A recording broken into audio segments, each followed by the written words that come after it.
Bueno, muy buenas tardes a todos. Muchísimas gracias por venir. Vamos a darle un muy fuerte aplauso a nuestro invitado de honor el día de hoy, el doctor Edwin Bryant, que viene a visitarnos. Vamos a estar hoy disfrutando de una charla acerca de los vínculos entre el yoga de Patanjali y el yoga del Bhagavad Gita, ¿sí? Para aquellos que no lo conocen, el doctor Edwin Bryant es profesor de filosofía de la India, de la Universidad de Rutgers en New Jersey, ¿sí?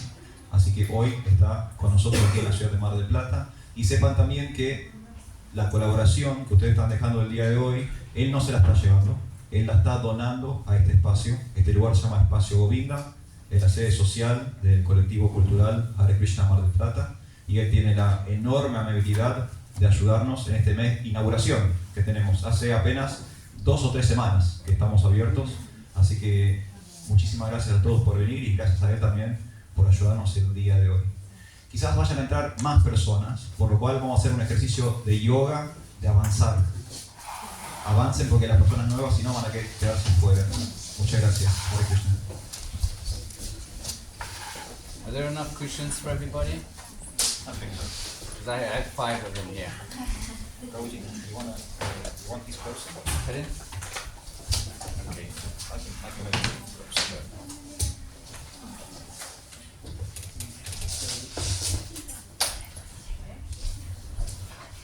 Well, today, this evening is an auspicious occasion. This is the, it's not the inauguration, really. Not the first program.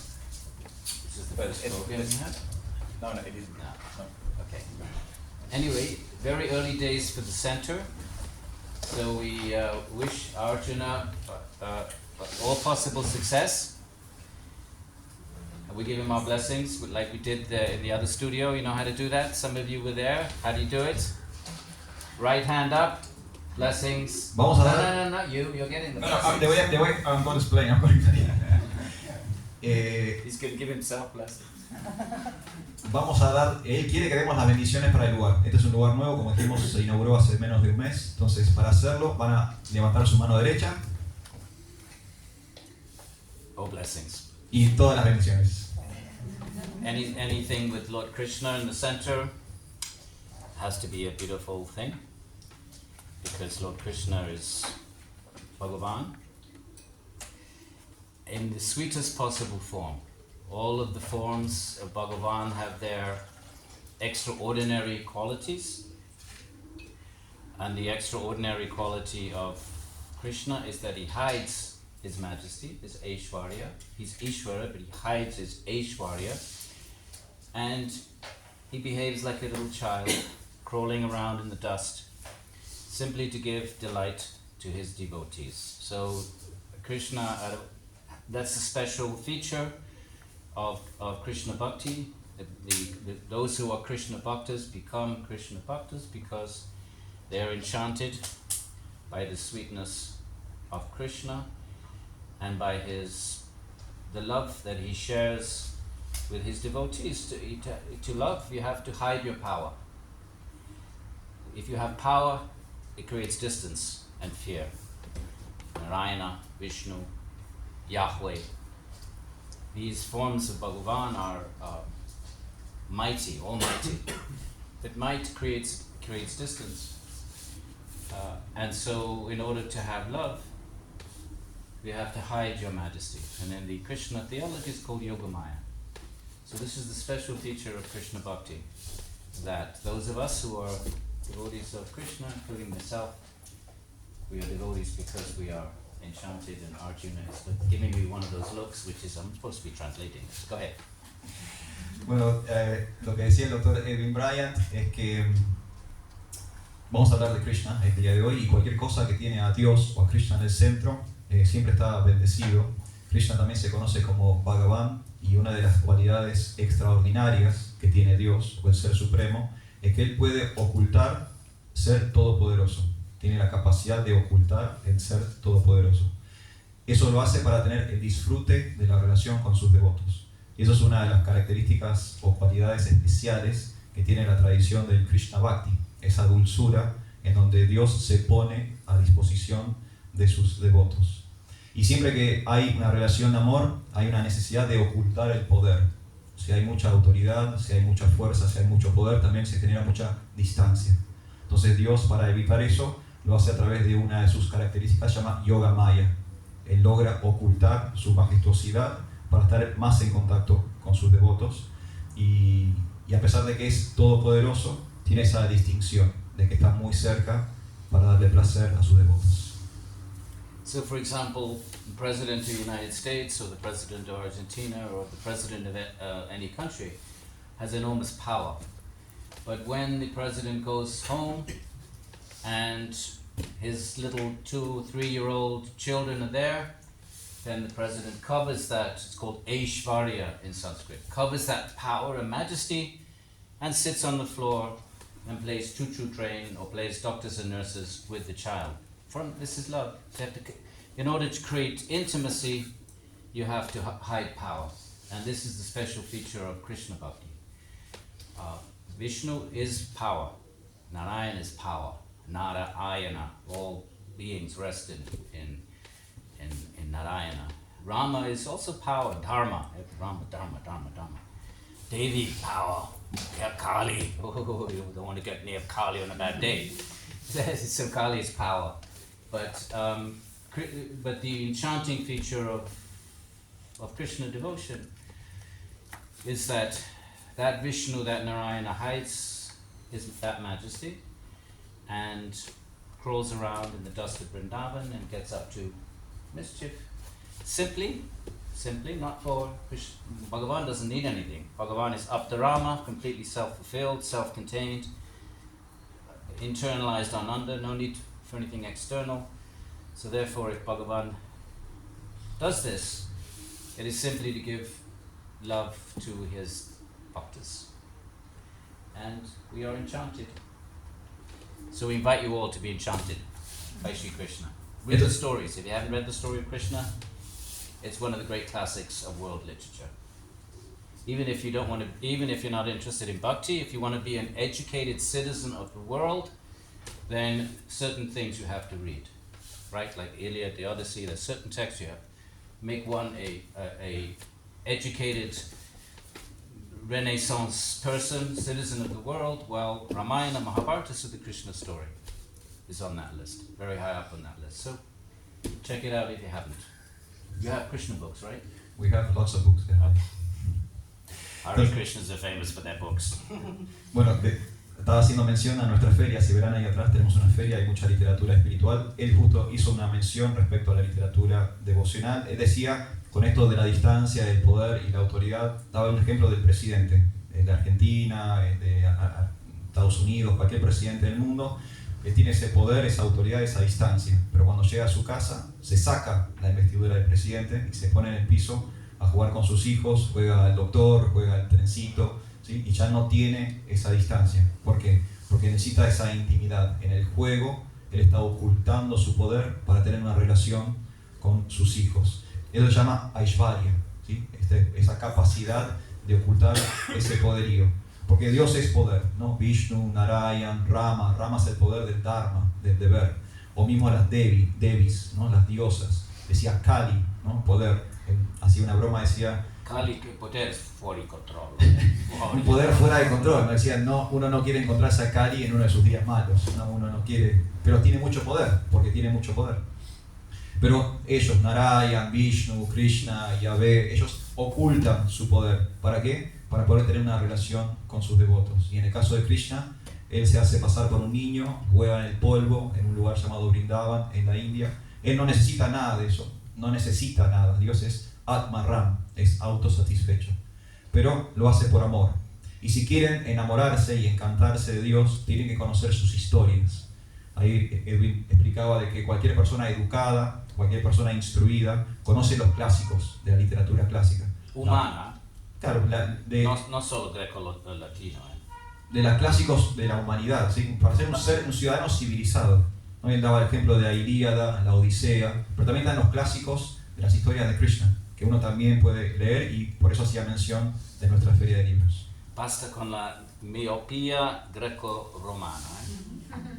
Questa illusione che la filosofia è la monopolia dei Greci Romani. Questo it's a conceit, Western conceit. So we have to be educated citizens of the world. Esta idea de que hay que acabar con ese paradigma de que solo la filosofía es greco-romana, ¿no? Que está como eurocentralizada, ¿no? Uno tiene que ser un ciudadano del mundo. Okay, let's remember our teachers and remember Ishvara, whatever form of Ishvara or Ishvari is appealing to your heart. We request their guidance for our svadhyaya this evening. Om Jnana Timrandasya Jnananjana Shalakaya Chakshur Umeditam Yena Asmai Shri Gurave Namaha.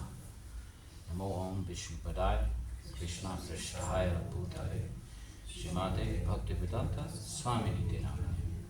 Namaste Saraswati Devi Gauravani Pracharine Nirvishesha Shunyavadi Paschatya Desha Akandamandala Akaram Yena Vyaptam Characharam Tat Padam Darshitam Yena Tasmai Shri Gurave Namaha. Shri Krishna Chaitanya Prabhu Nityananda Shri Advaita Acarya Shivasadi Gaur Bhaktavrinda. Hey Krishna Karuna Sindhu Dinabandhu Jagatpate Gopesha Gopika Kanta Radha Kanta Namostate Tapta Kanchana Gaurange Radhe Vrindavaneshwari Vishabhanu Sute Devi Pranamami Hare Priya. We're also doing yoga, so let's do the Patanjali mantra. Yogena Chitasya Adena Vacha Malam Sharirasya Chavaidyakena Yo Apakarot Tam Prabharamuninam Patanjalim Pranjalir Anatosmi Abahu Purusha Akaram Shankar Chakra Asi Dharinam Sahasrashir Shvetam Pranamami Patanjali. Apavitra Pavitro Va Sarvavastha Gatopi Va Ya Smaret Pundarikaksham Sa Bhayapyantara Shuchihi. So in the Bhagavad Gita, Krishna says, so our work is on a comparison of the Yoga Sutras and the Gita, right? Yes. So in the Gita, Krishna says, there are two basic paths. There are two basic types of yoga, and in fact, let's read the verse.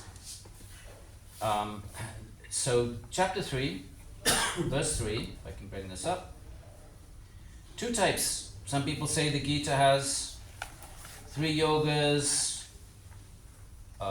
Vivekananda in the 19th century says there are 4 yogas. Ramanuja in the 12th century says there's 3 yogas. But actually the Gita says there's 2 kinds of yoga. And we'll read the verse together. Can we read some Sanskrit? Just let it go into your mind. It's such a beautiful language. Don't be afraid. Okay, don't be afraid of the Sanskrit. Just let the words go into your mind.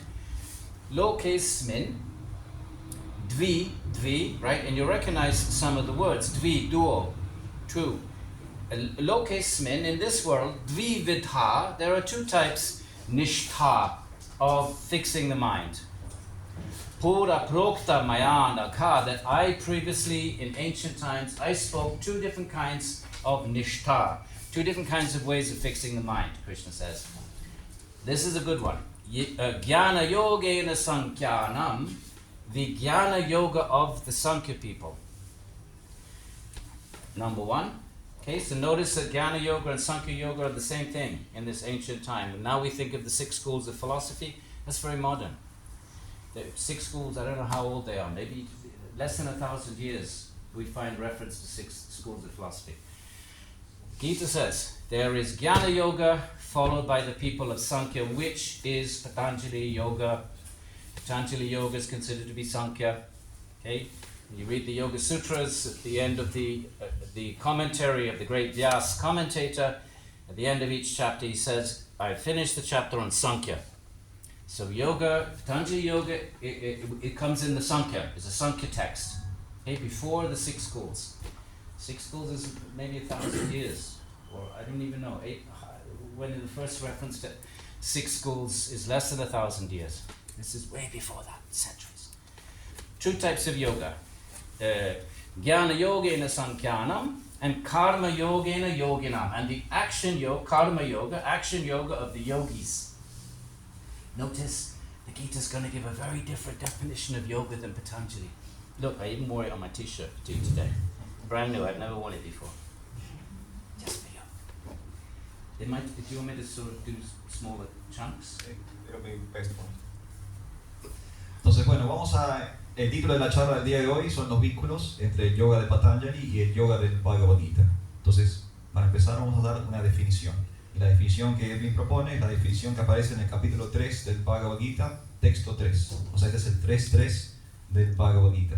Y Krishna dice en el Bhagavad Gita que en realidad solo hay 2 senderos del yoga. ¿Sí? En ese verso se habla de 2 senderos. He calls them nishta. Nishta means to fix the mind. Yeah. Que son estos caminos para nishta, para poder fijar la mente. ¿Sí? Distintos autores o distintos intérpretes van a hablar de distintos tipos de yoga en el Bhagavad Gita. Por ejemplo, Ramanuja hablaba de 3 tipos de yoga. Vivekananda hablaba de 4 tipos de yoga.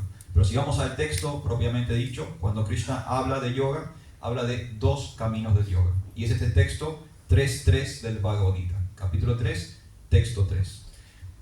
Y los 2 yogas que mencionan son el Jnana Yoga, ¿sí? Que es el camino del Samkhya Yoga, que es esto es pre-6 escuelas filosóficas de la India, ¿sí? Esta idea de que en la India hay 6 escuelas filosóficas es una idea moderna, tiene menos de 1000 años.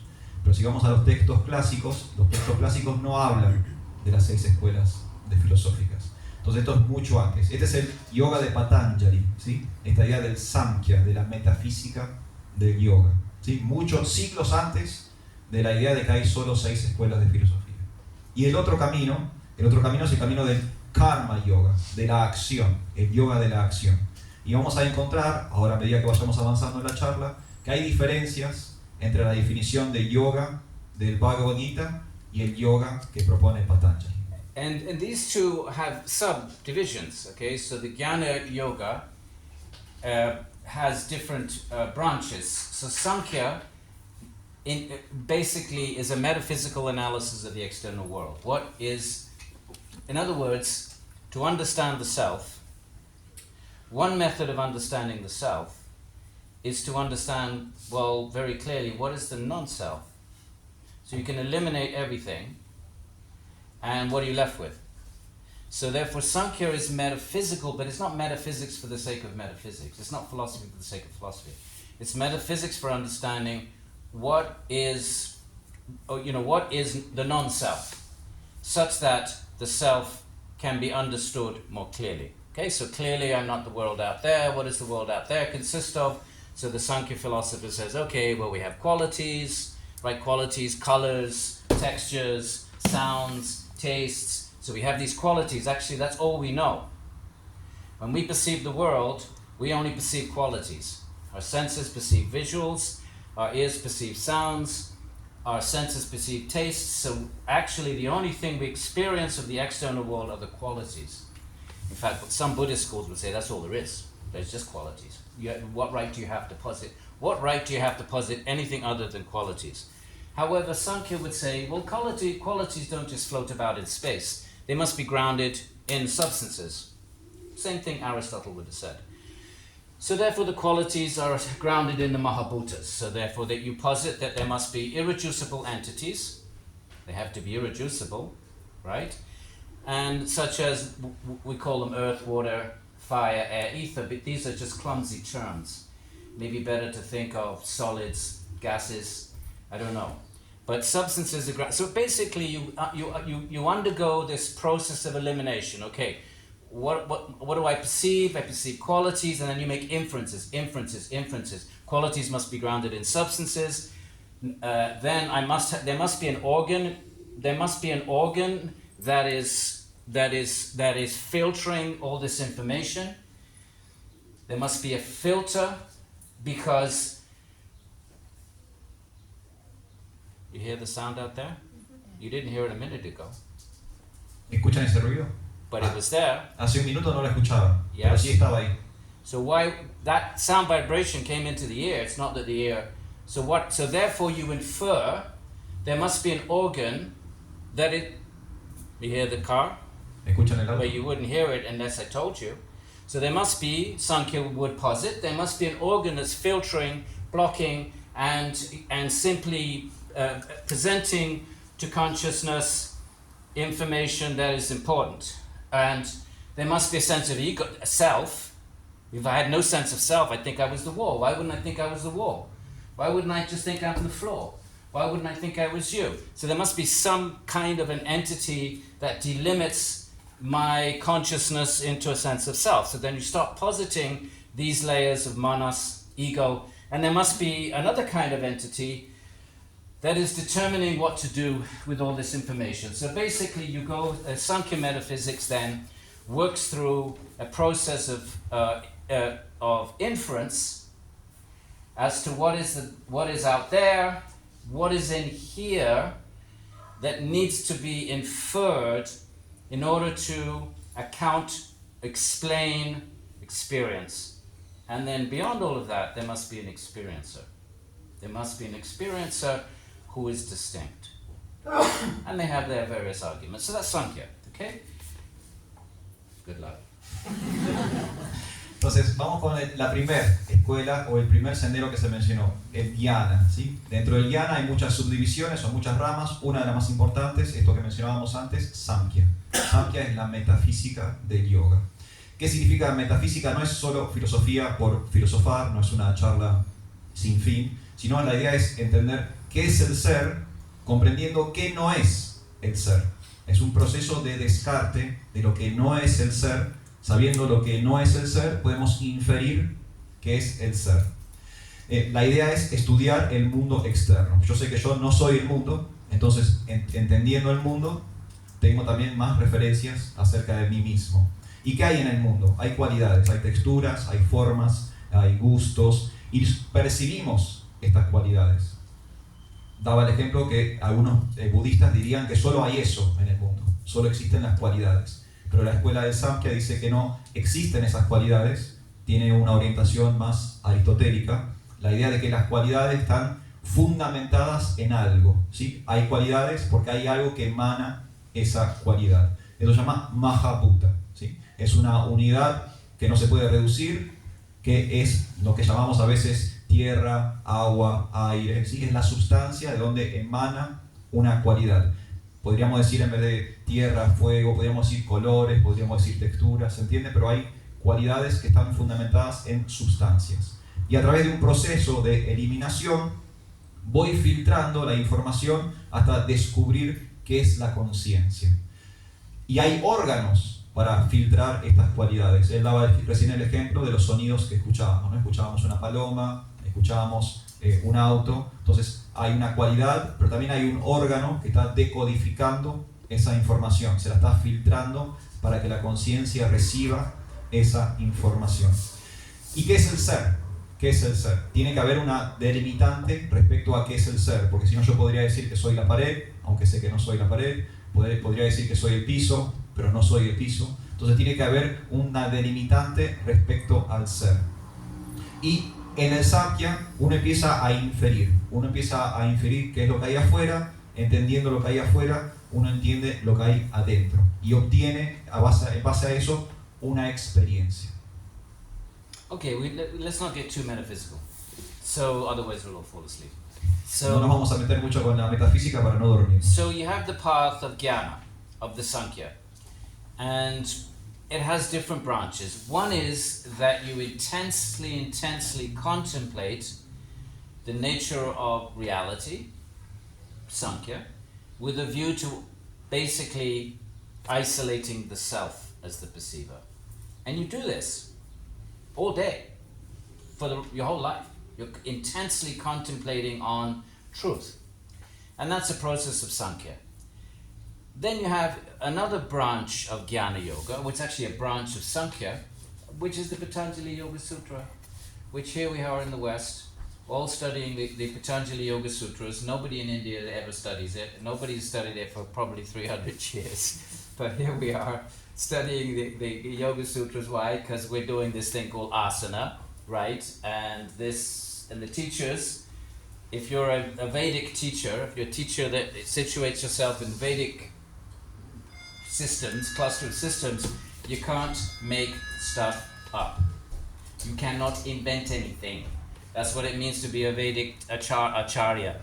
Your in your way of thinking is that you're simply perpetuating the old truths. You can't make up new truths. You want to make up new truths and go off and start another religion, like the Buddha or so many various people did. But if you want to say you're Vedic, you cannot make things up. You have to have, whatever you're saying has to have a peg. At least a peg. At least one little peg. Like you see the pegs with the coats? You can hang a lot of coats on one peg, but you need to have a peg. So if you're going to start teaching hundreds and hundreds of asanas, and then the other Brahmins, like Krishnamacharya in Mysore Palace, teaching all these asanas, and all the Sri Vaishnava Brahmins are saying, what are you doing with all this body stuff? Why are you focusing so much? Where is this in our Vedas? You have to respond, especially if you're Orthodox Brahmin. So therefore, where are asanas? In the Gita, there's mentioned once, asana, it's a seat. Mahabharata, 100,000 verses. I think there's 3 asanas and 100,000 verses. That's a big text. Not 100,000 lines, 400,000 lines, 100,000 verses. Dharma kshetre, kuru kshetre, samaveda, yutsava, mamikam pandavascheva, kembakur, virisanja. 1 verse, 100,000. Three mentions of asana. So what are you going to do? So the Yoga Sutras, at least, has a peg. Because the Yoga Sutra has 3 verses on asana. Stiram sukham asanaha, tato dvandva anabhigataha, prayatana shaitilya, 12 words, 1%. But that's all you need. Where's Krishna? Where's Krishna in the Upanishads? Where's Krishna in the Vedas? You have to find. You have to find the one said, "Let me become many." You have to find a peg. So therefore, that peg was the teachers of Krishnamacharya and other teachers from the nationalist period of Indian period. They took the Yoga Sutras because at least it has 3 sutras of asana, and then that came along with asana to the West, and here we all are doing our teacher training courses and 20 hours of philosophy to get your certificate, and you have to study the Yoga Sutras. It's a very good thing. I'm not judging it. It's a wonderful thing, but it has its history. Okay, so the Patanjali then is a branch of Sankhya. And how does it differ from Sankhya? Ready for this? Go ahead. Como dijimos, muchas ramas hay dentro del Jnana Yoga, ¿sí? Otra de las ramas tiene que ver con el Patanjali Yoga, ¿sí? Por ejemplo, el Sankhya, como decíamos recién, es la rama de contemplar intensamente la realidad. Estas personas que hacían Sankhya Yoga lo hacían todo el día, por toda la vida. No es que era un ejercicio, ellos meditaban constantemente en la realidad externa para obtener su búsqueda de la verdad. If you want to attain moksha, 24 hours. Si uno quiere obtener la liberación, tiene que dedicarse 24 horas al día. Whether it's bhakti, karma, Patanjali, if you want to attain moksha, it is a 24-hour project. Obtener la liberación, moksha, es un proyecto de 24 horas al día. No importa si es bhakti, no importa si es hatha, no importa dhyana, no importa el tipo de yoga. Si uno quiere obtener la liberación, es una actividad de todo el día. Otra de estas ramas es el yoga de Patanjali, ¿sí? Que es muy popular acá en Occidente, aunque en la India desde hace 300 años nadie lo estudia. Absolutamente nadie estudia el yoga de Patanjali. I'm exaggerating a little bit, very, very little. Estoy exagerando. Muy poca gente. Muy poca gente lo estudia. Muy poca gente lo estudia. Pero aquí en Occidente se estudia porque hace el énfasis en las asanas, en las posturas físicas, ¿sí? él hablaba sobre los maestros védicos, conocidos como acharyas. Ellos no pueden inventar información nueva, sino que simplemente reproducen información que ya existe.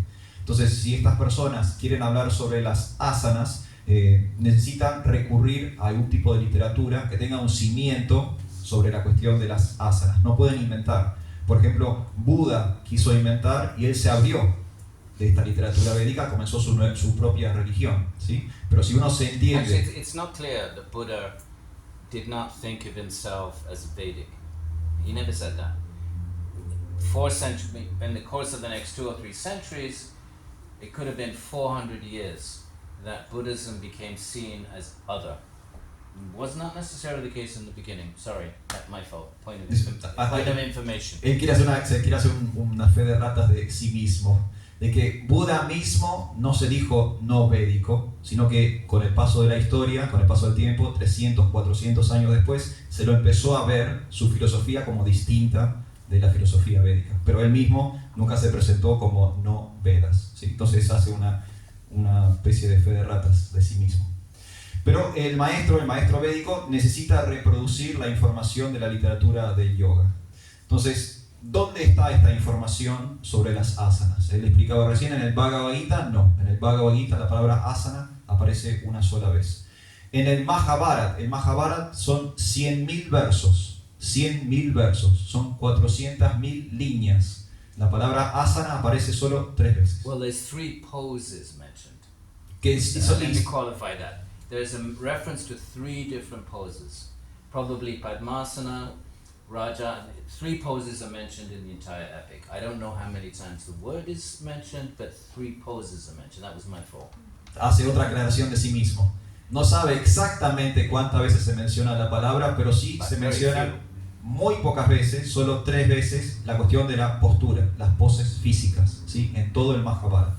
Entonces, en la búsqueda de una literatura, de un lugar donde cimentar la información, Edwin daba el ejemplo de nuestro perchero, ¿no? Uno necesita colgarse de algo, uno necesita colgar la campera, necesita algo de qué sostenerse. Bueno, los maestros necesitan una literatura de donde sostener su educación. Entonces se encuentran en los Yoga Sutras que hay 3 versos que hablan sobre asana, ¿sí? Es el 1% de la obra, pero ya como cimiento, como agarre, ya es suficiente, ¿sí? Y esto en realidad se empieza a introducir en el periodo nacionalista de la India, llega hasta Occidente el día de hoy, y Edwin comentaba de que hoy uno hace un instructorado o un profesorado y tiene 20 horas reloj de filosofía de la India casi exclusivamente dedicado a los Yoga Sutras. Okay, so... I want to make that question here, or want to take questions later. Yeah. Que me da mucha curiosidad por qué o qué pasaba durante esos 300 años en que el Yoga Sutra estaba apartado, no era tan importante, qué lugar ocupaba en esos 300 años. Era moribundo. Estaba moribundo. C'è si dice? Moribundo. No, si dice. Sí. Oh, ok. ¿Y pero por qué? Why? L'italiano si spara. Si spera e si spara. You know, there was... in the 19th century, there was one good commentary by Hariharananda, which I recommend. But the last big commentary was the 16th century Vijnana Bhikshu. From the 16th century until Hariharananda, who was a Sankhya Acharya, he considered himself a Sankhya Acharya, he wrote a commentary, and it was colonial Britain, but he was very, very traditional. He lived in a cave, and his disciples could only speak to him through a hole in the cave. He was a real tapasvin from the old Upanishads. So, but in that period, why? You know, Vedanta became very popular, Mimamsa, ritualism, Nyaya. Other schools just became, you know, these things come and go. Now, you know, it's the winds of fate. Who knows? Now yoga has a massive renaissance because of Western interest. So now it be exported back to India. So these things, there's no reason you can pinpoint necessarily why it became moribund. I don't have an answer. I've never seen an answer given. We can speculate. Podemos especular, ¿no? Bhakti becomes massively dominant all over India. So that could be something. Sorry. Yeah. No, que puede especular, pero no puede dar una respuesta precisa. Él decía que, por ejemplo, el último gran comentario fue del siglo XVI, aunque hay un buen comentario de los Yoga Sutras del siglo XIX, en plena época colonial británica. Hare Harananda era un yogi de la vieja escuela, ¿sí? Aunque era del siglo XIX. Él, por ejemplo, vivía en una cueva y los discípulos se comunicaban con él a través de un agujero, ¿sí? Hablaban con él a través de un agujero. Él hacía tapasya. Try that, Arjuna. You wanna try? No offense. Yeah, everybody. ¿Alguien quiere probar? ¿Alguien quiere probar? Make a hole in the window there. Hacemos un agujerito en la ventana y hablamos a través del agujerito.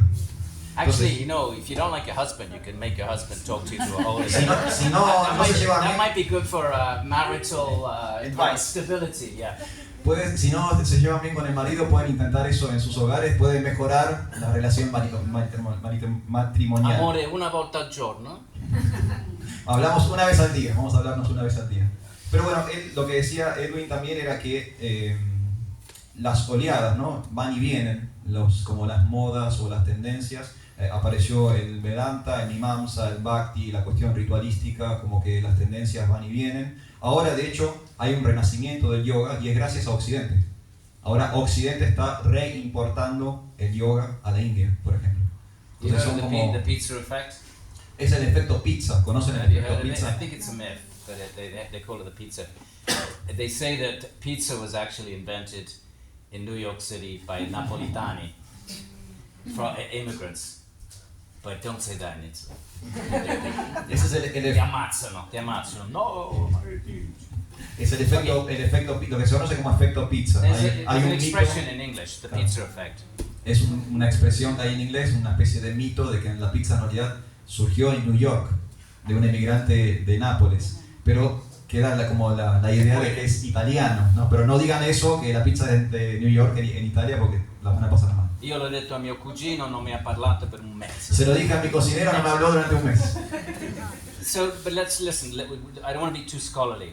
We're yogis, okay? So let's not get too scholarly in our discussion. So, one type of jnana yoga, basically, we can think of jnana yoga as inaction yoga. Action is minimized. You don't want to act because there is action generates reaction. Every action has a reaction. It has a bandhana. It's adrishta. They call it adrishta, the unseen bandhana. Every action is connected with a reaction. So if you act, well then you have to come back to get the reaction.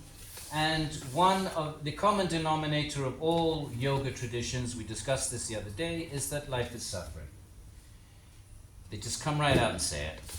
Life is suffering. They don't even qualify. Sarvam dukkam. They're 2 words. The Buddha doesn't even waste time. He doesn't even waste breath. He doesn't give nice, lengthy explanation. 2 words. Sarvam dukkam. Patanjali, 2:15. Same 2 words. Actually says dukkam sarvam. In Sanskrit, it doesn't matter where you put the adjective and the noun. So if you realize this, if you deeply understand this, you don't want to come back. Why would you want to come back and dukkam more? Why do you want to dukkam some more? If you experience dukkam now, why do you want to come back next life and have more dukkam? So you don't want to return. So therefore, you don't want to act. So therefore, jnana yoga stresses minimalistic action, right? Either you do a jnana path where you're chitta vrittiing, you're using your mind. Okay, please learn this word, chitta vritti. Chitta is the mind and vritti is action. Okay? Learn that for our workshop. Some of you know it already. Okay, so you can think of jnana path as you're trying to minimize chitta vritti, the vritti actions of the mind, of course, the body. And the most extreme expression of that is very radical, actually. Is Patanjali. He says chitta vritti nirodha. You don't want to act, just stop thinking. Right? So yoga as defined, very different from what is defined in the Gita, right?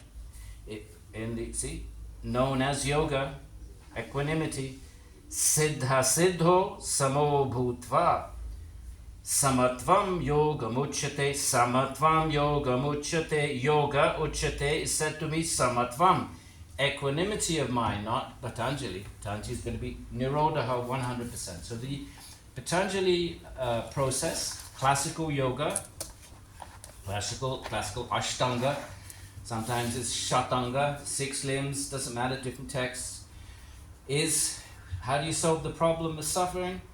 Stop thinking, completely close down the mind, no question of any action. Pratyahara, already you stop acting in the 5th limb, pratyahara, dharana, dhyana, samadhi. So you go through the limbs and you stop thinking. So not action, even in the mind there's no action. And the goal is to experience the Atman, same as Sankhya, same goal, Sankhya. But Sankhya wants to experience it by intense metaphysical elimination. Neti, the Upanishads call it neti, naiti, not this, I'm not this, I'm not even the mind thinking these thoughts. So Sankhya and the other Jnana traditions, like Nyaya and Vaisheshika, they also seek the Atman, but they want to do it by intense scrutiny on the reality of what is and what isn't, on the Sat and the Asat, on the Chit and the Achit. Okay? So these are the Jnana paths. Patanjali, he doesn't even want to do that. Radical Chitta Vritti Nirodha, completely and utterly still the mind. Tada drashtu svarupe vasthanam. Then consciousness abides in its own nature. So this is the path, inaction path, which Krishna calls Jnana, the Jnana path of the Sankhya people, and it has these different branches. Advaita Vedanta is another Jnana path. Some of you may have encountered Advaita Vedanta. Bueno, vamos a hablar entonces de una de estas ramas. Como dijimos, hay muchas ramas o muchas subdivisiones. El Dhyana era una de estas ramas. Esto es básicamente la... Don't get confused between Gya, Jnana, and Dhyana. Claro, a no They sound confundir. very Dhyana is Patanjali. Jnana is the label for all of the inaction promoting paths. Who understands perfect English here? ¿Quién entiende inglés perfectamente? Perfectly. Perfectamente. Who does not? ¿Quién no entiende? Okay. It's enough. Some of my people here. Yeah. No confundir, Edwin decía no confundir Dhyana con J, Dhyana, con Dhyana. Dhyana es de Patanjali, ¿sí? La meditación. Son dos cosas. ¿Sí? Dhyana y Dhyana. Suenan parecidos, pero son distintos. ¿Sí? Culturale. Entonces, una de estas ramificaciones es el Dhyana, el de la J, ¿sí? Que es básicamente la no acción, la minimización de las acciones. ¿Por qué? Porque toda acción genera una reacción. Y en esa reacción hay bandhana, hay una atadura, ¿sí? Hay conexiones. Yo quedo vinculado a una reacción. El mínimo común denominador del yoga, lo tenemos que decir, aunque suene fuerte, es que la vida es sufrimiento. ¿Sí? La vida es sufrimiento. Who agrees with that? ¿Quién está de acuerdo con que la vida es sufrimiento? Okay, wait, let's rephrase it. Vamos, voy a rearmar la Because frase. if Voy a you rearmar. say life is suffering, especially if you're young, you might say, nah, it's not so bad. Okay, I'm going to rephrase it. Voy a rearmar la frase. Who agrees that, who feels that they're always in a little bit of a state of dissatisfaction, there's something missing, a state of sort of existential malaise, existential angst, unfulfillment, not quite where you want to be. Let's put it that way. Who experiences that? Vamos a ponerlo de esta forma. More or less all the time. When you pay attention, when you're being honest, when you wake up at 3 in the morning and the world is asleep, it's just you and your mind, who can accept that, there's something, let's put it this way, there's something missing in my life. Who can accept that? Vamos a ponerlo de esta forma, vamos a decirlo de esta forma. Because Honestamente, that's what Sarvam Dukam also means. Who says, nah, honestamente, sinceramente, cuando se despiertan a las 3 de la mañana, cuando están solos en sus camas, ¿no sienten que hay algo que falta? ¿Que hay una pequeña cuota de insatisfacción? Eso también significa sarva dukkam, que todo es sufrimiento. ¿Tienen esa experiencia? ¿Quién tiene esa experiencia? And who doesn't? ¿Quién no? ¿Quién nunca tuvo esa Now experiencia? be honest. Sean Okay. honestos, está bien. A mí me pasa que no es que no tengo esa experiencia, pero no, es como que hay como un dolor, como que es base que uno trae más allá de, que no tiene, no sé si tiene que ver con esa raíz de sufrimiento, pero hay un dolor que es del mundo y más allá de que uno tenga un estado de felicidad que lo cultiva, el dolor que se ve, uno como que, no sé, también está como latente. Hay veces que uno se acerca más, hay veces que uno se aleja, pero hay un dolor que es como humano. Can you call it an existential dolor? Un dolor existencial. Eso. Okay, that's sarvam dukkha. Eso es sarva dukkha. And it's constant. When you Constante. pay attention, it's there. That's sarvam dukkha. Yeah. That's it. Eso es sarva dukkha. Uno presta atención y se da cuenta que hay algo ahí. Okay, so You want me to finish? yes, please. Okay. Entonces, con esto de sarva dukkha, ¿sí? Que aparece en los textos budistas, aparece también en los Yoga Sutras, ¿sí? Aparece en el 2.15 de los Yoga Sutras, capítulo 2, verso número 15. No queremos volver. ¿Para qué querer volver si justamente acá va a haber más sufrimiento? Si uno vuelve a más sufrimiento. Entonces la idea es la no acción. Incluso si quisiéramos solamente pensar, la cuestión intelectual, también la idea es minimizar los pensamientos, porque pensar también sería una acción. Esto es chitta vritti, ¿sí? Esto que dos palabras que tienen que aprenderse. La mente, chitta, Chitta, okay? ¿sí? Sankhya calls it manas, buddhi, ahankara. All three together is chitta. ¿Sí? Chitta, que a veces aparece como manas, a veces aparece como buddhi, a veces aparece como ahankara, ¿sí? La mente, toda la parte psicológica mental. Y vritti, movimiento o algún tipo de acción, ¿sí? Hay que minimizar, la idea es minimizar ese movimiento, incluso el movimiento o la acción mental. Patanjali va al extremo con esto, porque él habla de detener este movimiento mental, este movimiento, estas acciones de la mente. Pero vemos que hay una diferencia con la definición de yoga entre Patanjali y el Bhagavad Gita. Él tiene una remera que hoy la está estrenando, con un verso del Bhagavad Gita, donde no se habla de que yoga es minimizar o anular el ejercicio mental, sino que ahí, como dice en su remera, la ecuanimidad es yoga, ser ecuánime es yoga. Entonces ahí tenemos distintas definiciones. But what does equanimity mean? ¿Pero qué significa ecuánimo? Siddha siddhor samo bhutva. Success and failure equal. Que en el éxito o en el fracaso estoy igual. Samam, samaho, samatvam.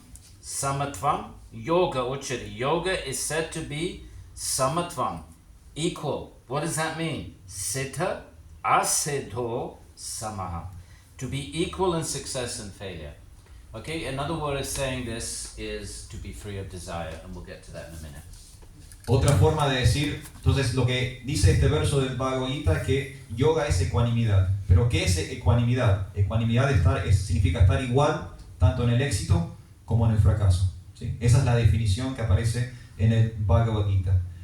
Como vimos recién con el tema de Sankhya, Sankhya básicamente es un proceso de eliminación, neti, muchos nos. ¿Qué es lo que no soy para descubrir qué es lo que soy? ¿Sí? Por ejemplo, ¿qué es sat? Lo que es, y asat, lo que no es, ¿sí? Ese tipo de proceso. Patanjali directamente busca eliminar ese proceso, busca aquietar al máximo posible la mente. Yeah. So Krishna says, you know what? This is impossible. In chapter 3, he says, Karmindriyani samyamya ya aste manasasmaram indriyartam vimudhatma mityachara to uchate. You cannot sit still, even blinking. There's action. You want to be free of karma? Impossible. Blinking is an action. Blinking moves airways, disturbs the whole universe actually. Remember that? The butterfly's wings? It affects the whole universe. You cannot be free of action, Krishna says in the Gita. So, therefore, he introduces for the first time, actually, in Sanskrit textual texts. You have a little hint of this in the Mahabharata, little hints here and there. But the first time in Sanskrit text that you have this this alternative possibility, which is karma yoga, which is a type of yoga involving action, full-on, head-on action. Not minimalistic action like the Gyanis, not total cessation of even mental activities of the Patanjali and Ashtanga people.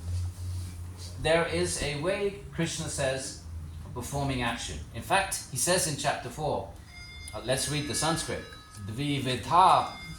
He said there used to be two types of yoga in the olden days, but one got lost. So even the Gita is saying, at the time of the Gita, there was only one type of yoga, the Chittavritti Nirodha yoga, the complete cessation of mind yoga. If you read the Puranas, if you read the Mahabharata, if you read the Ramayana, and you encounter the yogis, when Rama goes to the forest, he meets yogis. When the Pandavas are in the forest, whenever the word yogi and yoga is met, it's always someone in the forest.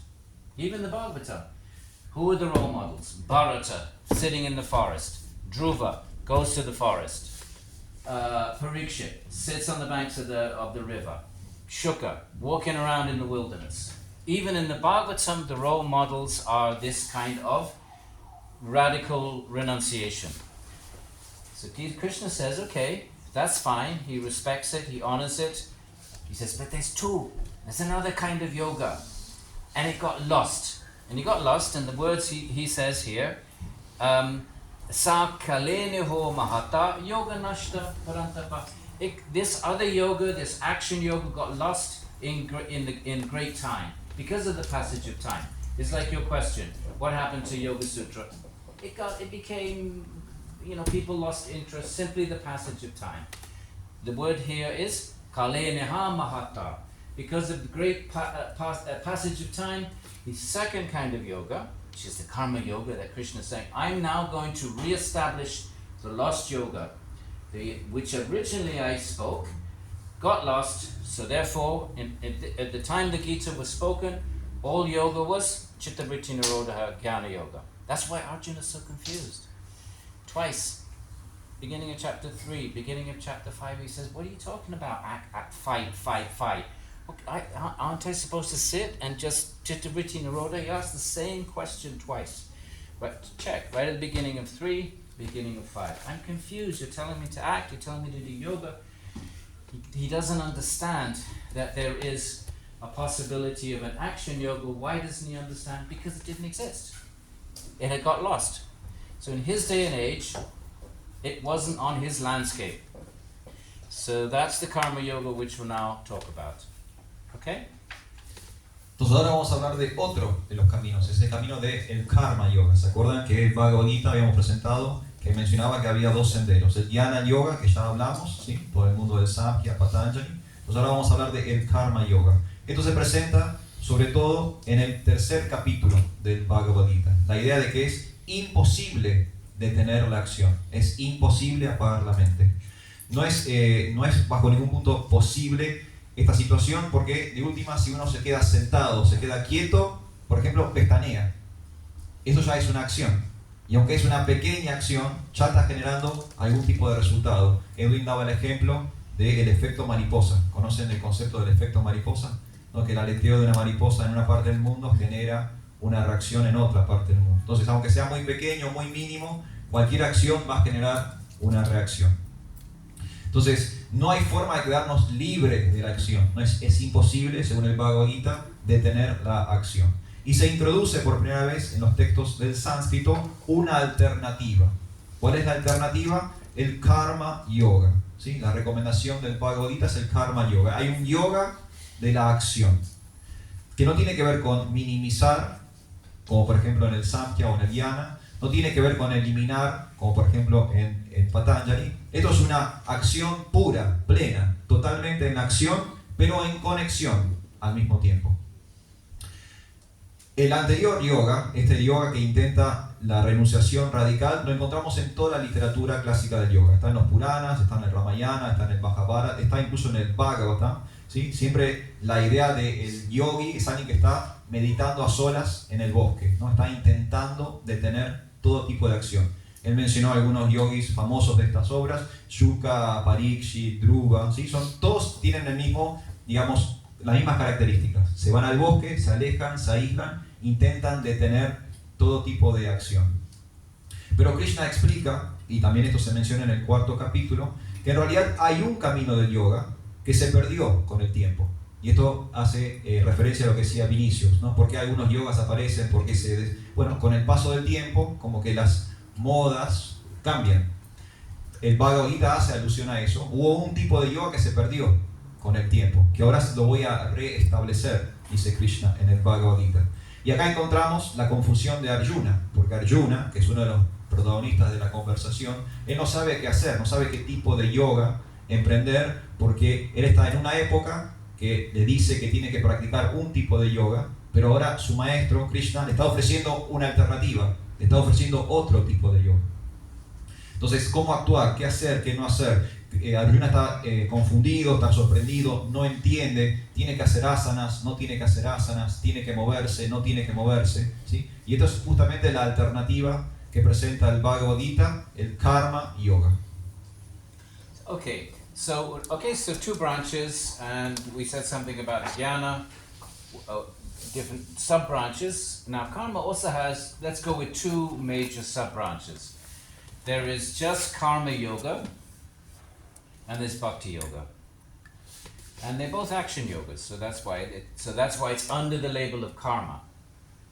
But when we think, usually when the term karma yoga is used by itself, unqualified, it can be atheistic. You don't even need to believe in God. It's like chitta vritti nirodha. You can be theistic or atheistic. In Patanjali, you chitta vritti nirodha, you can Ishvara pranidhanadva, you can fix the mind on Ishvara. And many of the Bhagavata role models that are doing chitta vritti practices, they are fixing the mind on Ishvara, but you don't have to. And I think it's important to mention what we mentioned the other night. In Indian traditions, there are many different expressions. Many different, don't think they're all the same. I keep saying this because don't think they all take you to the same goal.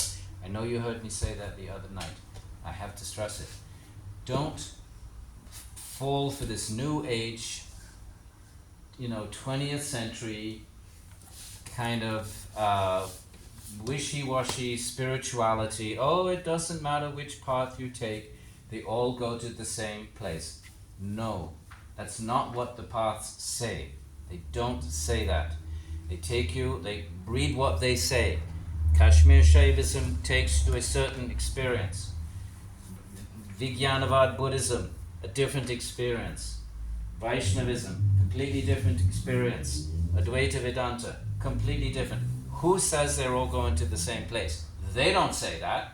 So why are we saying that in our yoga studios in, 5th Avenue? That's just New Age silliness. There are different goals, and they're all honorable. We can do namaha to all of them, and they are all, in my opinion, real and true. Now, 2 of the major, shall we say, streams, okay? Now we're talking about a different binary. Before we were talking about the binary of action and inaction. Don't get that confused. Now we're going to do a different binary, completely different, just because it's 2, it's not the same one. And there are those paths which take you to your own innermost self, according to how you understand it. Okay? Patanjali, you are a Sarupa, potentially infinite, but you're always an individual. Sankhya, Patanjali, you are the Atman has a property called a Vishesha, eternal property which keeps it an eternal individual. So if there's 10 people doing Patanjali and yoga and they all attain success, they all have a Nirbija experience, they all have Asampragnata Samadhi, they remain individual, even though their consciousness can be infinite. Just like you can have 10 candles, and each one is filling up the room, and the one next door is filling up the same room. They're not bumping, the light isn't bumping into each other, but they're individual. So therefore, you can be infinite and be individual. Okay? So that's Sankhya, Yoga, Vaisheshika, We're talking about, okay, one path takes you to your individual, then we'll talk about the second. Advaita Vedanta, no individual, but the experience is the same. You have an infinite experience. It's infinite, ananta, it's called ananta, sarva vyapaka, you pervade everything. The experience is the same, but the Advaita theologians say, no, there's not 10 different Atmans, they're all one. When they reach that state, they all merge into oneness. So they differ, the metaphysicians, the philosophers differ, but the experience seems to be exactly the same. Because if you're having an infinite experience and you're not aware of anything else, then whether there's 10 of you or whether you all merge, you have no mind to think about that. You're not cogitating. It's only the philosophers who are not liberated that worry about these things. Okay. Then you have Buddhism, where you don't have an experience of Sat. It's not, Sat means eternal. No, for Buddhism, your ultimate self is momentary. And you never have Svarupa. There is no such thing as a Svarupa for Buddhism. Everything is interdependent with an object. This is very different. So we cannot say they're the same. What do you want to say? You want to say that these amazing philosophers, they got it wrong, that they misunderstood, and we sitting in our 21st century coffee shops, we got it right? I don't think so. So we should perhaps respect what they say about themselves, and if you respect what they say about, these are amazing practitioners. They're not like you and me, sit down for 20 minutes in the morning. They're doing meditation for 5-6 hours. And if they say whatever they say, we should take it seriously. If we take it seriously, we have to concede that there are different moksha states. What's wrong with that? Why can't there be different ultimate possibilities? So there are those traditions which take you to your ultimate highest self. We can call them jnana traditions. It's a little bit tricky here, because some of the, like Kashmir Shaivism, are heavy bhakti traditions. But ultimately, you are Shiva. Shivoham. Let's not get into this. Okay, so there are those traditions, okay? And then we'll once poor old Arjuna has had a chance to breathe, we'll come back to so we're talking about karma yoga, action yoga, can take, no, we did that. We're now talking about, we started talking about a binary, action in action. Now we're talking about a different binary, those that take you to, the ultimate goal of them is to take you to your highest truth, whatever that is. And the other one which take you to Bhagavan, we'll come back to. Entonces ya hicimos una primera dinámica binaria de el ser o no el ser, ¿sí? Lo que hay, lo que no hay, lo que es real, lo que no es real. Ahora vamos a otra dinámica, vamos a presentar otra categoría, por así decirlo, ¿sí? Otra subdivisión, otras dos ramas. Dentro de la escuela del karma tenemos el karma yoga, propiamente dicho, y tenemos el bhakti yoga, ¿sí? Son dos escuelas, dos subdivisiones dentro de este yoga de la acción. That's the first binary now. Esta es la primera parte, Okay, en la action primera in dinámica action. binaria, ¿sí? La Action acción y la paths inacción. has two, just karma yoga bhakti path, and the inaction has Patanjali and Sankhya. Now we're going to get to a completely different binary. Ahora nos vamos a meter en otra dinámica binaria, ¿sí? Completamente distinta.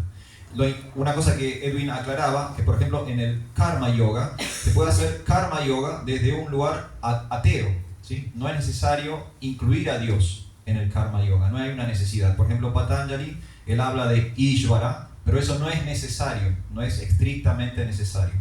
Hay muchas experiencias en las tradiciones de la India, y una cosa que él quería aclarar es que tiene que ver con nuestro siglo XX y XXI, tiene que ver con toda la cultura y las ideas New Age, de que todos los senderos llevan al mismo lugar, ¿no? Que todos los caminos concluyen en un mismo lugar. Eso no es así, no es real. You know why we want to think like this? ¿Por qué queremos pensar así? Because we don't want to take a serious spiritual path.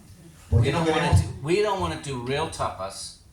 We want to say, oh, it's all the same. I'll take a little bit from here, a little bit from there, a little bit from there, and I'll just put together my own little package, and I'll do 10 minutes in the morning, and I'm a yogi. ¿Por qué queremos pensar así? ¿Por qué queremos pensar de que todos los caminos conducen al mismo lugar? Porque nosotros no nos queremos poner serios en nuestra práctica, no queremos tomar el esfuerzo de lo que implica el proceso que hemos elegido. Queremos picar de acá, picar de allá, queremos armar nuestro propio yoga e intentar alcanzar la liberación en 10 minutos. Eso no es posible, ¿sí? Entonces una cosa que él quería aclarar es que hay muchas expresiones en la cultura o en las tradiciones de la India. Y ellas mismas dicen que no todos los caminos conducen al mismo lugar, ¿sí? Las mismas tradiciones aclaran que cada una de ellas tiene un objetivo o una meta distinta. No es lo mismo el shivaísmo que el vaishnavismo, que la filosofía Advaita Vedanta, que la Advaita Vedanta. No es exactamente lo mismo. Son distintas metas, todas son verdades, todas son reales, todas merecen nuestro respeto, pero no todas conducen al mismo lugar, ¿sí? Y esto genera otra dinámica binaria, otra dinámica binaria. Por ejemplo, Patanjali, él habla acerca de el infinito, que el individuo es infinito. Está en Patanjali, está en el Samkhya, esta idea de que si hay 10 personas, hay una fila de 10 personas y las 10 personas están meditando y las 10 personas están en samadhi, alcanzan la conclusión del yoga, lo que tenemos ahí son 10 individuos, son 10 personas distintas. Dio el ejemplo de unas velas. Si ponemos 10 velas en una fila, una al lado de la otra, no es que la luz de una vela se funde en la luz de la otra vela, o que una vela, su luz choca con otra vela, ¿sí? Cada vela tiene su luz, de la misma forma que cada persona en esa fila de meditadores es un individuo. Is that true, by the way? ¿Les parece que está bien? ¿Es Anybody cierto study esto? physics here? Does the light act? Maybe the light does matter. Por ahí dije algo mal. ¿Alguien sabe de física? ¿Alguien sabe de física acá en la sala? Por ahí la luz sí se funde. ¿No? ¿Nadie sabe? Bueno, pues vamos a suponer que es... No, because each light has photons, right? Claro, cada luz tiene sus So they propios must have their own fotones, individual photons. que son And individuales. the other light has its individual photons. Entonces, Anyway, let's not ruin the metaphor. no arruinemos la metáfora. Entonces son 10 meditadores, son 10 conciencias, pero son 10 conciencias individuales, ¿sí? Por más que todos alcancen el objetivo, siguen siendo 10 personas distintas. Pero hay otras escuelas, por ejemplo la tradición Advaita, que dice lo contrario, que si hay 10 meditadores y los 10 alcanzan samadhi o la conclusión del yoga, se funden en una única conciencia. Entonces ya no hay más 10 personas, hay una sola conciencia, una única conciencia. Entonces ahí vemos que son dos caminos que son distintos, no son iguales. Si yo sigo un camino, alcanzo una meta; si yo sigo otro camino, alcanzo otra meta. La experiencia es la misma, ¿sí? Pero la filosofía detrás de cada una de esas experiencias es distinta. But Buddhism is a different experience. Y el That's budismo, probably a better example of what I was trying to say. el budismo es incluso otra experiencia y da mejor ejemplo de lo que estoy intentando decir, donde por ejemplo en el budismo no existe el sat, no existe el swarup, ¿sí? No hay la eternidad de la... No hay eternidad, no hay esa cosa para siempre, no existe, ¿sí? Siempre hay una interdependencia con un objeto, ¿sí? And it's momentary. Y encima es momentáneo, no hay para siempre, no existe eternidad. Entonces ahí encontramos otra filosofía, ¿sí? Otro paradigma. Otro moksha. Otro tipo de moksha. Otra experiencia de moksha. So moksha is not one size fits all. That's the point I'm making. Lo que quiero decir es que esto de moksha o la liberación no es una sola definición para todas, para todos. Don't think you can take any path and you will end up in the same place. No. Who said that? Nobody said that before the 19th, 20th century. None of the traditions said that. They debated for 200 years. They don't say that. They say if you follow this path, you get this. If you follow that path, you get that. So don't. So if you're interested in a yoga path, pick carefully. Think carefully. Where do you want to end up? Pay attention to what the path is saying.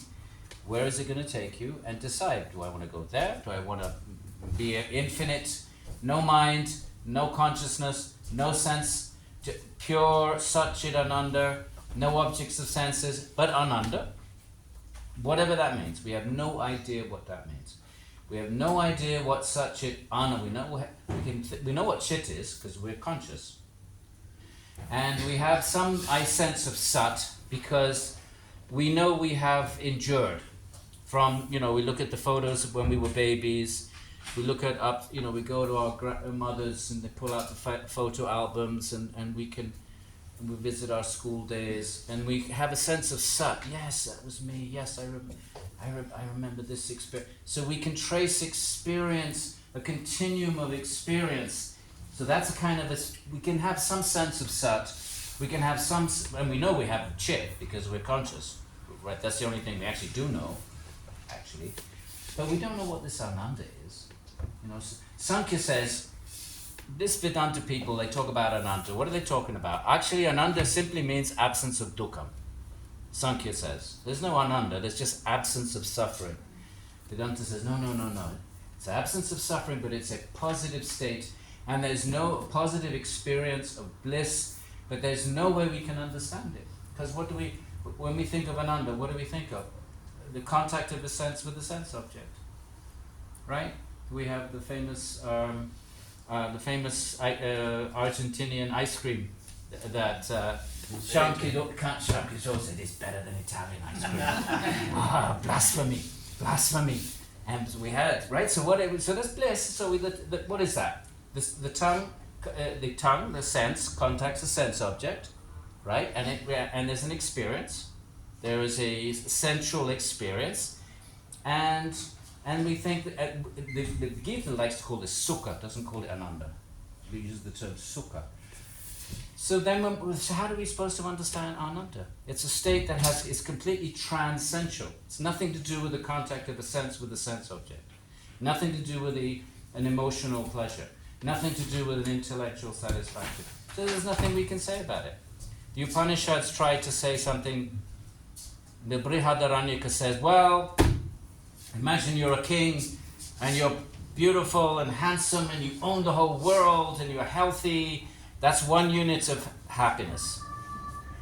Multiply that by 100 equals 1 unit of happiness of the celestial realm. Prakriti, not liberation. Multiply that by 100.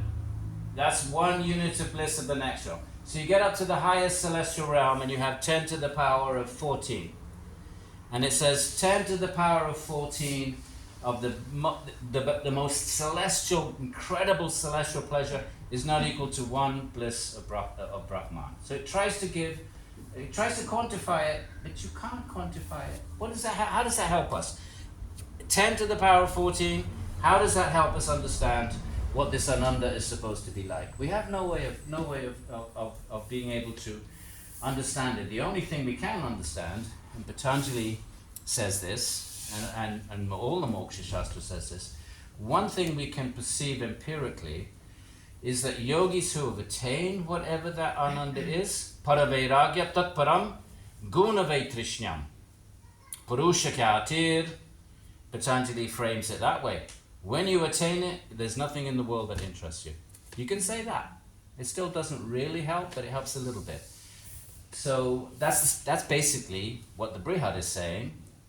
Brihad is trying to use kind of this quantitative language. Patanjali just says nothing in the world. So these are the paths of the binary, right? Those paths which take you to your own self. And then we need to talk about bhakti. Bueno, vamos a cerrar esta primera parte, que son los caminos que llevan al ser. Luego vamos a entrar en el camino del bhakti. Recuerden que estamos dentro del mundo del karma yoga aún, ¿sí? Entonces primero volvemos a esto que se dijo antes. No crean que todos los caminos llevan al mismo lugar. Es una noción más bien moderna, siglo XX, ¿sí? Tienen que entender hacia dónde van. It comes from Neo-Advaita, Neo-Vedanta. Esto es un 19th camino, century Advaita Vedanta from Bengal, this idea. Yatomat tatopad. Any path takes you to the same place. It's a very modern idea. es una idea muy moderna, ¿no? ¿Sí? Siglo XIX, el Neo-Vedanta, no es la clásica idea de la literatura del yoga, ¿sí? No todos los caminos conducen al mismo lugar. Entonces uno tiene que estar seguro del camino que va a elegir, tiene que ver cuál es la meta, hacia dónde va este camino, porque no es que todos me van a llevar hacia el mismo lugar. Uno lo que está buscando en última instancia es estas experiencias de Sat Chit Ananda, ¿sí? Sat Chit Ananda, de eternidad, de conocimiento y de bienaventuranza. y Edwin explicaba que de las primeras dos, la que más tenemos experiencia es chit, conciencia. Tenemos experiencia de que somos. ¿Sí? Remember Descartes? ¿Conocen a Descartes? ¿Recuerdan de Cogito Descartes? ergo sum. ¿Sí? Pienso, luego existo. ¿Sí? Ese es el chit, ¿no? Por lo menos tenemos la experiencia de que somos una conciencia. Entonces, eso de lo que más entendemos es chit, ¿sí? La conciencia. Sat, esta cuestión de eternidad, tenemos un poquito de experiencia respecto a Sat. Por ejemplo, uno puede inferir que hay un continuo de experiencias. Otherwise you have no memory actually. Sin Sat no habría memoria, por ejemplo. This is one of the big arguments of Vedanta against Buddhism. The Buddhist idea is everything's momentary, momentary, momentary, momentary. So, if there was if reality was momentary, kshanikavada, it's called in Sanskrit, kshana, everything lasts one kshana, an instant, and then it's replaced by the next instant. How do you count for memory? Memory requires that there is an experience, and they give the example. That tree that I saw yesterday, that tree I see today. Well, if you were momentary, how would you be able to do that? Because I don't remember the memory of your memory, and one instant is different from the next instant. So one kshana is different from the next kshana. So just as I am different from you in my own flow of consciousness, one moment of consciousness is different from the next. So I wouldn't be able to remember the previous moment unless there were two moments. And Buddhists don't want to have only one moment. If you had a connector, you say, well, something's connecting. Well, that connector has to last for 2 moments. No, Vijnanavad won't accept that. Just like Advaita Vedanta, you can have no Dvaita, you can have no dualism. So you don't have to translate all that. I can finish with Sat. Pardon? Yeah, go with the Sat. Okay. So therefore, but we have an experience of Sat because of memory. Entonces Sat, ¿no? Sabemos que hay, porque tenemos por lo menos la memoria, tenemos el recuerdo. Entonces él daba ejemplos, uno tiene, no sé, sus compañeros del colegio, ¿sí? Y pueden recordar cosas juntos. O por ejemplo la madre un día saca el álbum de fotos y uno se ve cuando era chiquito o se ve con tiempo atrás y uno genera o tiene esos recuerdos, esas memorias. Entonces Sat, por lo menos algo podemos entender de esto de Sat porque hay una continuidad de experiencias. Pero Ananda, esta última parte, Ananda, esta bienaventuranza, esta felicidad trascendental, de eso no tenemos ningún tipo de experiencia. Sí tenemos experiencias de felicidad en el mundo. El Bhagavad Gita usa la palabra sukha. Sukha significa felicidad. Dio el ejemplo de que hoy tomó un helado. Generally speaking, you use the word sukha for material experience, and generally speaking, you use the word ananda for the Atman. Now, there's always exceptions, but I would say that's a pretty good rule. You might find an exception. Sometimes the sukha is referred to the Atman. I don't know if ananda is ever used for sense experience. I can't think of any instance of that. So it's transcendental. Pardon? It's like divine. Yeah, ananda is typically used for Atman or, of course, for Krishna. Satchidananda Vigraha. Sorry, Entonces, I keep interrupting. Entonces, esta cuestión de el Ananda, esta bienaventuranza, ¿sí? De esto tenemos muy poca experiencia, porque no es la felicidad material en la que sí tenemos algún tipo de relación. Por ejemplo, él daba el ejemplo de que tomó un helado hoy, ¿no? Entonces es un helado muy rico, tiene esa experiencia de felicidad, pero eso no es trascendental, ¿sí? No es de origen divino. Por eso él mencionaba recién que en el Bhagavad Gita, por ejemplo, cuando se habla de la felicidad material, se habla de sukha, ¿sí? De una felicidad que tiene un contacto con la materia. Cuando se habla de Ananda, estamos hablando de bienaventuranza, es una felicidad trascendental, es una felicidad de origen divino. ¿Cómo cuantificar, cómo entender esto? Por ejemplo, la literatura Brihat intenta cuantificar de una forma o intenta dar, digamos, un parámetro a este Ananda. Entonces, partiendo de una unidad de placer material terrestre, multiplicada por 100 es una unidad de placer celestial, que podemos seguir multiplicando hasta 14 y llegar a lo máximo del placer celestial, pero eso equivale a una unidad del placer espiritual, del Ananda, ¿no? Es un intento de cuantificar o ponerle, digamos, una fórmula matemática a esta idea de la felicidad divina. Y bueno, son caminos del ser, ¿sí? Básicamente estamos intentando entender el ser, porque si vamos a esto del Ananda, como dijimos antes, es una felicidad del Atma, una felicidad del alma, no es una felicidad del cuerpo, que sería Sukha. Esto es Ananda, es una felicidad trascendental. Okay, so let's get to bhakti because that's where we want to go. And that is then there is this other branch of karma yoga. These are action forms of yoga. And bhakti yoga, but actually you can have an inaction bhakti yoga as well. Let's get back to that in a minute. But first let's establish that in Vaishnavism and in Shaiva Siddhanta, these are dualistic. And in these traditions, God is a distinct, eternally distinct supreme being. Bhagavan Ishvara. Patanjali also. Dualistic Ishvara is distinct. Purusha Vishesha. Tasya Nirati Shayam Sarvajna. Patanjali, Ishvara is distinct. You are not Ishvara, I am not Ishvara. We can never become Ishvara. So there are traditions which accept that there must be. Obviously, I'm not Ishvara. How can I be Ishvara? I cannot even control my stomach. I cannot even control my bowels. How on earth, what kind of illusion would I have to be in to imagine that I am Ishvara? This is the thinking of the Vaishnava Shaiva Siddhanta. So there is a distinct being. Okay, Purusha, Paramatma, Parampurusha, Bhagavan, Ishvara, so many names. And those traditions, the experience of your own ultimate being is not the grand finale goal.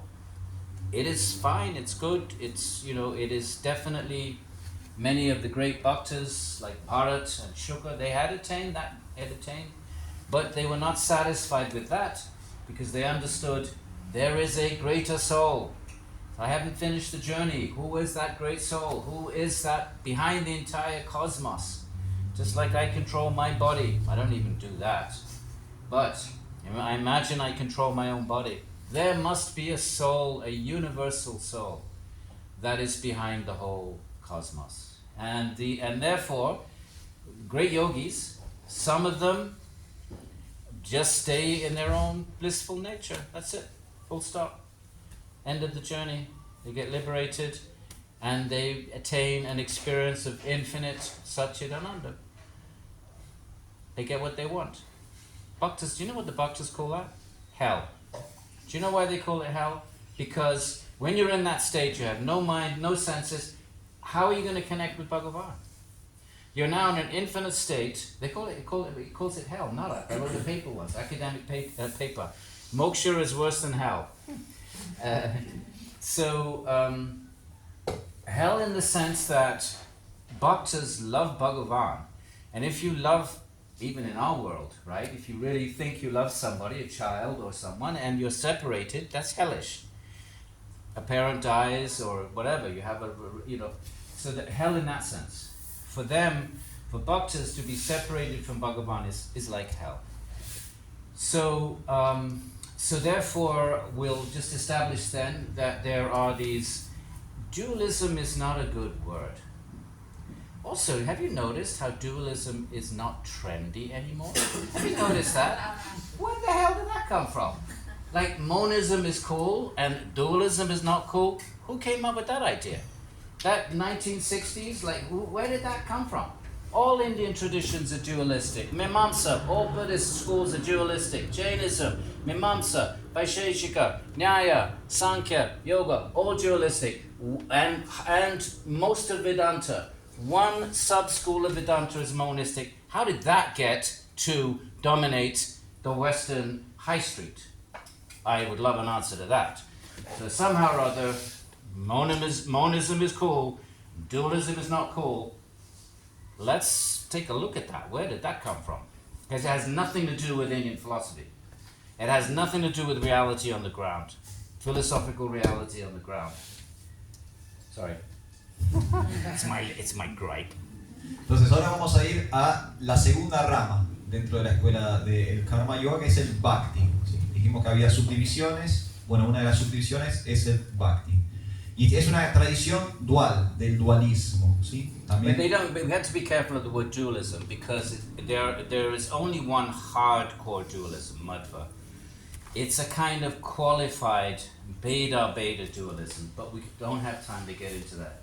Arjuna will explain that to you on a Saturday program and in the temple. Yeah.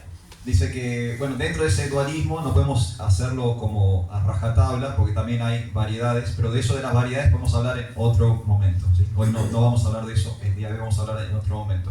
Pero aquí en el Bhakti, la idea de que hay un Dios, hay un ser supremo que es distinto a uno, ¿sí? Que es un individuo distinto a la persona que yo soy. Está Dios y estoy yo. Somos dos seres distintos, ¿no?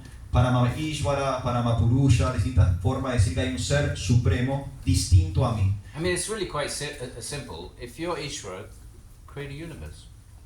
Claro, es muy fácil. Si uno es That's the Ishvara, definition of Ishvara. Ishvara is the most powerful being. And what does that mean? What is the most powerful thing you can do?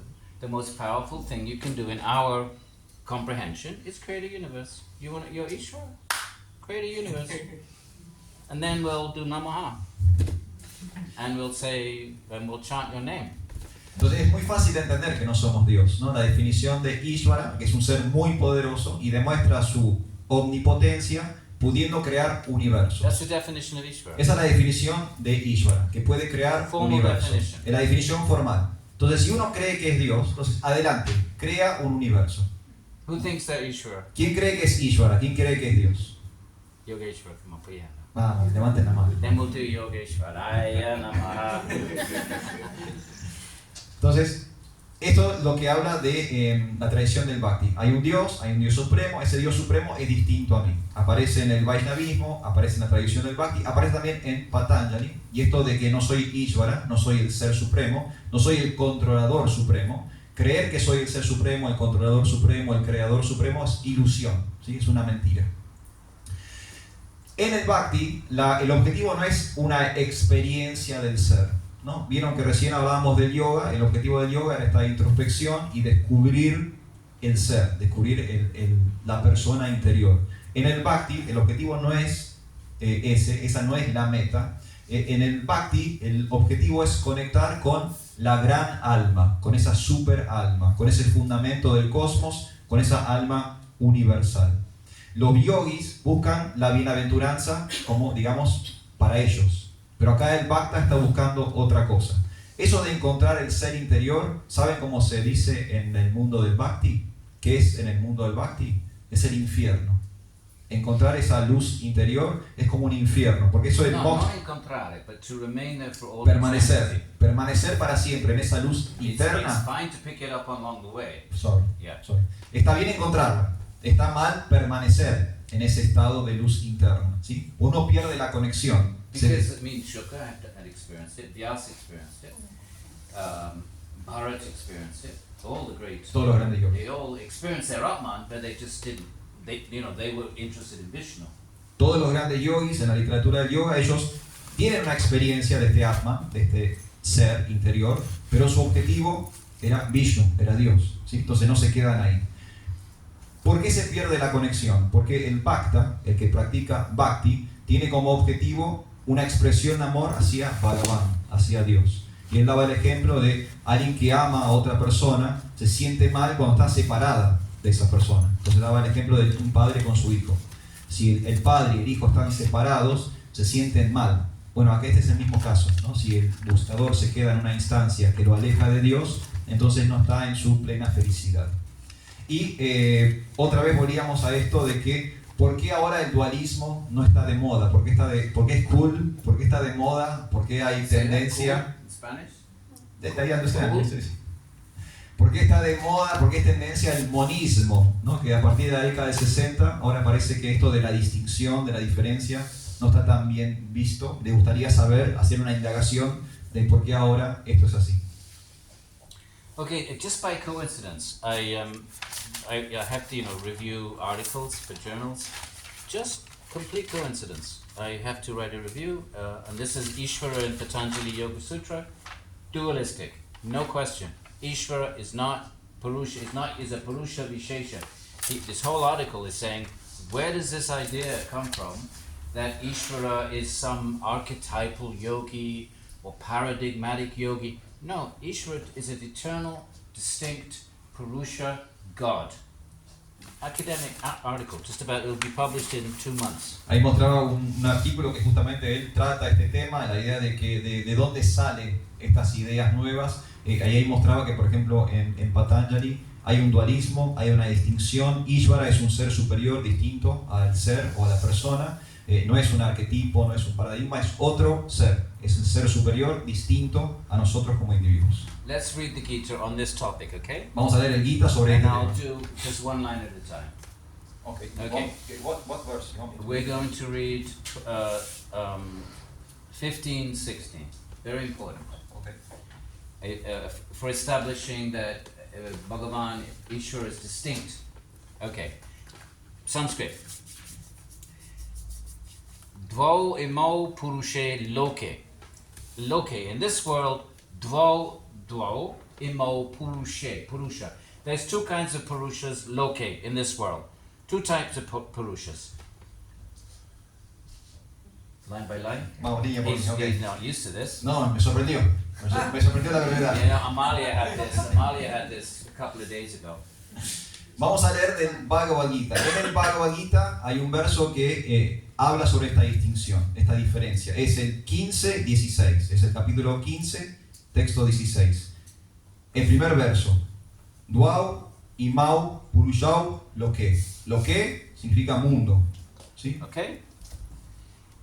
Dvau. Dvau. You know Purusha, right? You heard of the word Purusha? Purusha. What's the other word that you know? Atman. What were you ¿Conocen gonna say? Atman? ¿Conocen la palabra Atman? What were you going to say? No, I thought you were going to speak about Purusha and Prakriti. And Prakriti. Okay, so there's two kinds of Purushas. Hay dos tipos de Purushas. Kshara, Akshara, Evacha. Now the term, this is used, okay. The problem is, okay. Kshara, Akshara, the perishable and the imperishable. You could say something like, the Kshara, the ones who are undergoing samsara and the ones who have attained moksha. You could say that. Kshara, the perishable, obviously the Purushas are not perishable, but the sense is the Purusha that's trapped in samsara, and therefore the bodies are perishable, and the Akshara, the Purusha who has attained what Patanjali calls Sarupe Basthanam, attained their ultimate nature. Okay, they've attained, this is the point, they've attained their highest nature, Akshara, which is eternal and literally imperishable. Okay, so there's two. There's those like us, that we are undergoing reincarnations, and then the great yogis that have attained their eternal immortal state. Okay? Ksharas, Aksharas, Evacha. Entonces acá tenemos esta primera línea del verso. Habla de dos purushas, dvau purusha, en lo que, en este mundo. Hay dos tipos de personas en este mundo. Shara, Kashara. Son las personas perecederas. Kshara, Akshara. Shara, Akshara. The A is the negation. La A niega. Entonces, los que perecen y los que no perecen. Acá en esta traducción que estoy leyendo, se habla de falible e infalibles. ¿Sí? Okay? So, Kshara Sarvani Bhutani, the perishable are all Sarvani Bhutani, all of us. All living entities, right? Sarvani Bhutani. Los que van a perecer, todos nosotros, todas las entidades vivientes. Maybe you spoke Sanskrit in the last slide. ¿Hablaste sánscrito en tu vida anterior? Just go with it. Just let it go in. Deja que entre. You might intuit it. You might just. Ahí está de Little con Gabriel. Gabraba. Sí. Yes. Gabriel, we're going to try and get him to do a program. Gabriel is a Sanskrit professor. Okay, so what did we just say? The Kshara, the perishable, Sarvani, Sarva, you know Sarva, Sarvanga, Sarvangasana. ¿Conocen Sarva? Yes.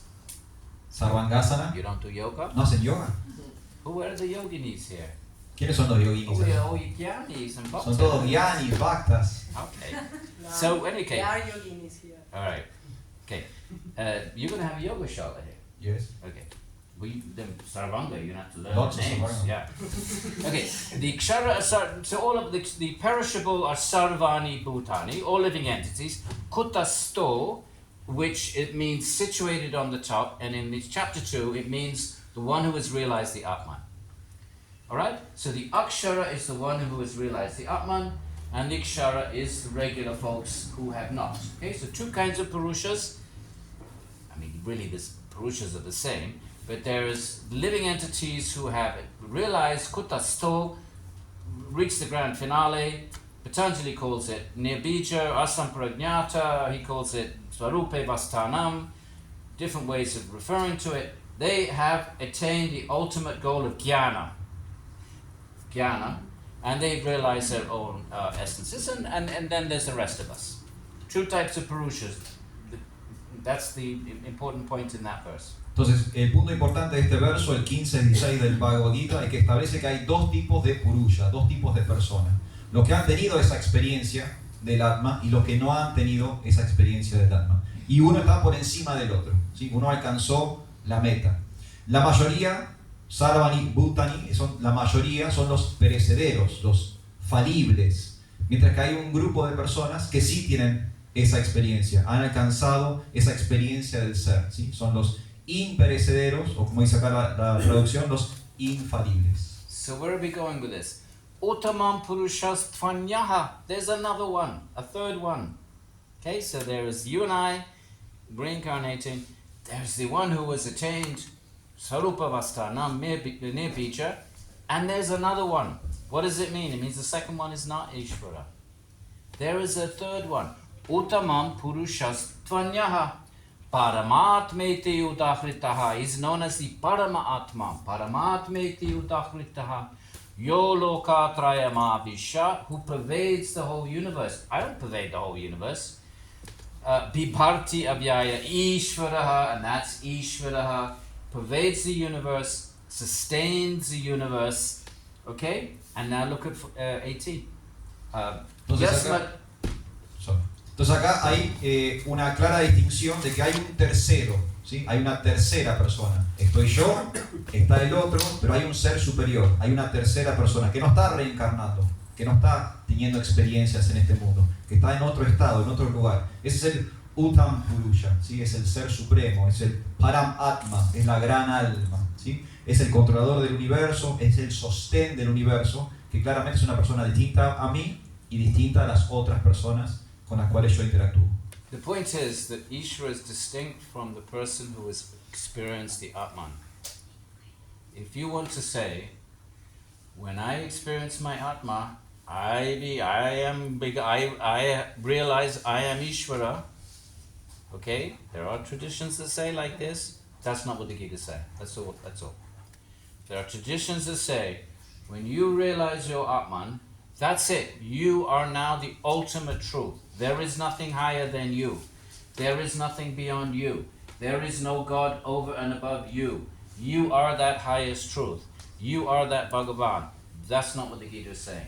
Gita is saying two types of Purushas, you and I, the one who has attained the ultimate experience of their own nature, Swarupa, and then he says, and there's a third, completely different, who sustains the world, pervades the world, and is known as Paramatma. Yasmat Ksharam Atitoham, because I am beyond the Kshara, which define the perishable, I'm beyond the regular. Aksharat Api Ottama, I'm beyond the yogi who has experienced their own highest truth, I'm beyond that. Atosmi lo, and therefore I loke vedecha, therefore in the world and in the Vedas, Pratita, I am known as Purushottamaha, the highest Purusha. Okay, so there's clearly, the Gita is a monotheistic text, not monistic. Monistic means we all are the ultimate truth. That's monism. Gita is monotheism, right? Which is that the God is always distinct. Is that okay? Entonces, vamos a hacer un cierre a este tema, incluyendo otro verso del Bhagavad Gita, también del capítulo número 15. Esta idea de que Ishvara, este ser supremo, es una persona distinta a nosotros, incluso distinta a la persona que ha tenido la experiencia del ser, ¿sí? Así lo define el Bhagavad Gita. Es un ser superior, es Dios. Nosotros no somos ese ser superior, nosotros no somos la verdad absoluta. Están las personas comunes que nunca tienen una experiencia del ser, están las personas que tienen una experiencia del ser, y además está Dios, está el ser supremo, que está más allá de los yogis que alcanzan su verdad, ¿sí? Está más allá de eso. Lo que hay que aclarar en el Bhagavad Gita, que es un texto monoteísta, no es un texto monista, ¿sí? La idea detrás del Bhagavad Gita es que Dios existe, Dios es un otro, y no es que nos vamos a fundir todos en una conciencia universal. En el Bhagavad Gita se habla de, como se dice recién, Edwin estuvo leyendo del texto número 18 del capítulo 15, hay un Purushottam, hay una persona suprema, ¿sí? Que esa es en última instancia este Dios del que estamos hablando. Okay, so we should do some kirtan, but let us just say then that those who understand that there must be something higher than themselves, which seems such an obvious thing to understand, because if we're confused, if we're in ignorance, if we're so limited in our power and our knowledge, it's so obvious.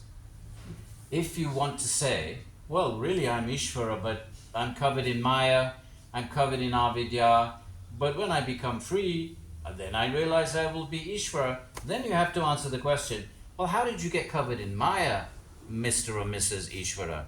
How did you get covered in Maya in the first place if you are Ishvara or Ishvari? So good luck finding an answer for that. So if it's obvious, then that there must be something higher. In the Indian traditions, you open your heart to Ishvara. If you're interested, if you accept that there must be, in the bhakti traditions, the goal of life is to seek that being, not just in the bhakti traditions, also in Christianity and Islam actually. In the great Christian mystics, the great Christian role models, the goal is to seek that being, and in the Indian traditions that being manifests in the form of avatar. And when the avatar means avatra means to cross from the divine realm, over, avatara, Ishvara enters into our time and space and does really cool things. You want cool, then you read the stories of Ishvara. So, the purpose, one of the purposes of these divine manifestations is to steal the heart of the bhaktas, is to just do really cool stuff, and those whose hearts are seeking Ishvara encounter some form of Ishvara, activities of Ishvara, and they become enamored. Their minds become captivated, and that is the beginning of bhakti. The beginning of bhakti is when your mind, the beginning of the first stages of bhakti is when your mind becomes attracted, right? Bhakti is love, right? It's not nirodha practice. It is when the mind becomes enamored by Bhagavan or Bhagavati, a form of Ishvara or Ishvari, Ishvara, Bhagavan, same thing, like Purusha Atman. So the beginning of bhakti is when your mind becomes, maybe not captivated in the beginning, but enchanted, enthralled, curious. There's an opening in the mind, some kind of an initial seed of attraction. It's called a bhakti lata bij. There's a seed of attraction. There's a seed which is like, this is interesting. And that seed can never go away, can only grow. It all depends on how many lifetimes you want to spend. But, and if you're a seeker, that's what it means to be a seeker. That you seek, not just your own Atman, that's fine, but you seek this higher Atman. And the way to do that in the Indian traditions is you read the stories. Ishvara manifests in the stories. Ishvara manifests, and then those manifestations are recorded in stories, such as the Bhagavad Gita, such as the other great stories of Ishvara, Ishvari. So you open your heart, you start to encounter those stories. Your heart starts to become attracted. There are communities, Shaiva, Vaishnava, Krishna communities of other devotees whose hearts have likewise been attracted, right? People like to hang out with other people who have the same. If you're a football fanatic, you like to hang out with football people. If you're a surfer, you like to hang out with surfers. So if you're a bhakta, you like to hang out with other people that have that same attraction. And that's the beginning of your spiritual journey, my friends. So it starts with you read the stories, or you associate with bhaktas, and if you look for God, God will come to you. You don't actually have to look at all. You don't have to do what I did, where hitchhike to India and just, exhaust yourself for 5 years. You just have to open your heart, and Ishvara will come, and in some form or fashion, and that's the beginning of Bhakti Yoga. And one great way of doing that is kirtan, which we will do next. Okay, I'll translate this and Yes, and then we'll take a couple of any questions, and then we'll do our kirtan. Entonces, para ir cerrando, esto ya es lo último que va a hablar Edwin el día de hoy, va a dar un cierre a este tema de los vínculos entre Patanjali y el Bhagavad Gita. Es que entender que no somos Dios es algo obvio, pero bueno, a muchas personas no les resulta tan obvio, pero sí es obvio. Uno ni siquiera podría decir que es Ishvara, claramente uno no es el controlador supremo, pero aunque lo diga, a veces hay personas o filosofías, tradiciones que dicen, bueno, yo soy Ishvara, pero en este momento estoy cubierto por Maya, entonces no puedo manifestar mi divinidad. Pero si uno es Ishvara, ¿cómo es que uno llegó a cubrirse en primer lugar? ¿No? Sería imposible. Entonces ahí hay un argumento y un contraargumento. Para encontrar a Ishvara, para encontrar a Dios, Edwin lo que recomienda es que abramos el corazón. Tenemos que abrir el corazón. Tanto en el Bhakti, como en el cristianismo, como en el Islam, la meta es encontrar a esta persona suprema, ¿sí? En la tradición de la India aparece como un avatar. ¿Qué significa avatar? Significa que Dios desciende, viene del mundo espiritual al mundo material y cruza de un reino de existencia a otro reino de existencia. Y aparecen sus historias en el mundo, estas historias que son muy, muy hermosas, muy lindas. ¿Y cuál es el propósito por el cual Dios viene al mundo? El primer propósito es que Dios viene a robarle el corazón a sus devotos, viene a enamorar a quienes lo están buscando, ¿sí? Hay un enamoramiento, hay una atracción entre el que busca a Dios y Dios. Y el comienzo del Bhakti, que la palabra Bhakti de hecho significa amor, es la atracción a Bhagavan, la atracción a Dios, la atracción a Ishvara. Uno queda encantado, uno es curioso, uno está buscando, quiere tener esa aventura con Dios. Aparece, como explicaba Edwin, el Bhakti Lata Bija, aparece una semilla de esa investigación, de esa búsqueda. Y esa semilla no se seca, no se muere, sino que siempre sigue creciendo. Y es una constante atracción, una constante búsqueda. Y si uno quiere conocer acerca de Dios, tiene que leer sus historias. ¿Sí? Él se manifestó en el mundo, hay registro de esas manifestaciones, o sea que están las historias narradas de estas manifestaciones divinas. Por ejemplo, en el Bhagavad Gita, ¿no? Que hace poco tuvimos el Gita Jayanti, el día en que se habló del Bhagavad Gita, acá en la tierra estuvo Dios y dio personalmente todo este conocimiento. Tenemos que abrir el corazón, tenemos que encontrar esas historias y después tenemos que vincularnos con una comunidad que nos ayude a avanzar. Él daba el ejemplo, ¿no? Si uno le gusta el surf, se junta con otros surfistas, ¿no? Si uno le gusta el fútbol, se junta con otros futboleros. Bueno, si uno tiene una búsqueda espiritual, se junta con otros espiritualistas. And if you don't have community, the books are your community. Y si no existe una comunidad en el lugar donde ustedes vivan, el libro mismo puede ser su comunidad. I live alone, I'm a hermit, and my sangha are the books. Puedo vivir solo, puedo ser un ermitaño, mi sangha, mi asociación son los propios libros. Y él daba la recomendación que lo único que tiene que hacer una persona para encontrar a Dios es abrir el corazón. Tienen que abrir el corazón. Dice, no hagan como yo, dijo Edwin, que estuvo 5 años recorriendo el mundo de camino a la India haciendo dedo y recién ahí encontró a Dios. No hace falta que hagan ese esfuerzo. Simplemente tienen que abrir su corazón y no es que uno va hacia Dios. Dios viene hacia uno. Otherwise you just get diarrhea. De otra forma, solo van a tener diarrea si viajan tanto. They call it belly belly. No. como decís, Alfred, hacer la conexión de Wi-Fi. Hay que hacer la conexión de Wi-Fi con Dios, con el Ser Supremo. Un muy fuerte aplauso para Edwin Bryant.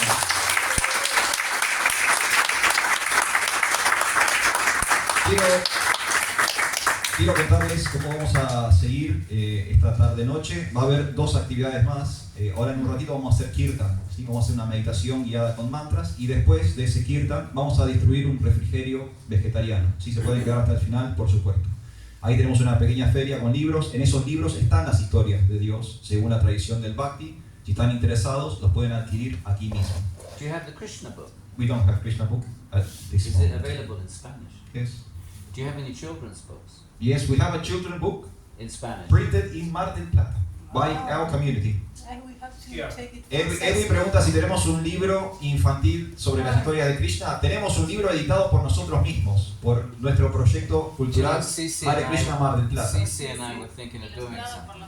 Ese libro tiene historias de Ishvara, según la tradición del Bhakti, y los dibujos, las ilustraciones son de los niños de nuestra comunidad. ¿Sí? Así que si quieren adquirir uno de estos libros, ahí está una de las autoras, una de las artistas del libro. Es un libro de historias de Dios. Did she write it? No, the children made all the pictures of the book. Oh, okay, I'm gonna buy one. Él va a comprar uno y ustedes también pueden Don't tell comprar. me you're gonna give it to me as a gift. I'm gonna pay for it. Entonces, ahora viene el kirtan y después tenemos una degustación. ¿Sí? Pueden quedarse hasta el final. Si no hicieron su donación, por favor hagan sus donaciones. Recuerden que hoy Edwin está donando el 100% a nuestra comunidad aquí en la ciudad de Mar del Plata. Hemos abierto este espacio hace muy poquito, menos de un mes, y cualquier ayuda es muy bienvenida. ¿Sí? Momento de preguntas, sí. Sí, hay momento de preguntas, así que Vinicius, adelante. Yo siento que tuve un enamoramiento con Patanjali y ahora estoy en el después. ¿Por qué seguir recomendando y estudiando a Patanjali si es un camino de renuncia radical que difícilmente una persona que vive en una ciudad lo vaya a lograr? Y tal vez la recomendación es, bueno, en este caso, entremos más a Bhagavad Gita. No sé, algo me está haciendo cortocircuito con Patanjali, ¿no?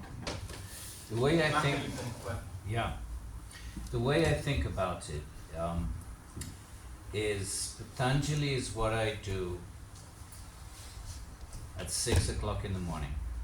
Japa, Chitta Vritti Nirodha, Bhakti Japa, and I do that for an hour. And Gita is what I do the rest of the day. So in a sense, yeah, Patanjali is in action.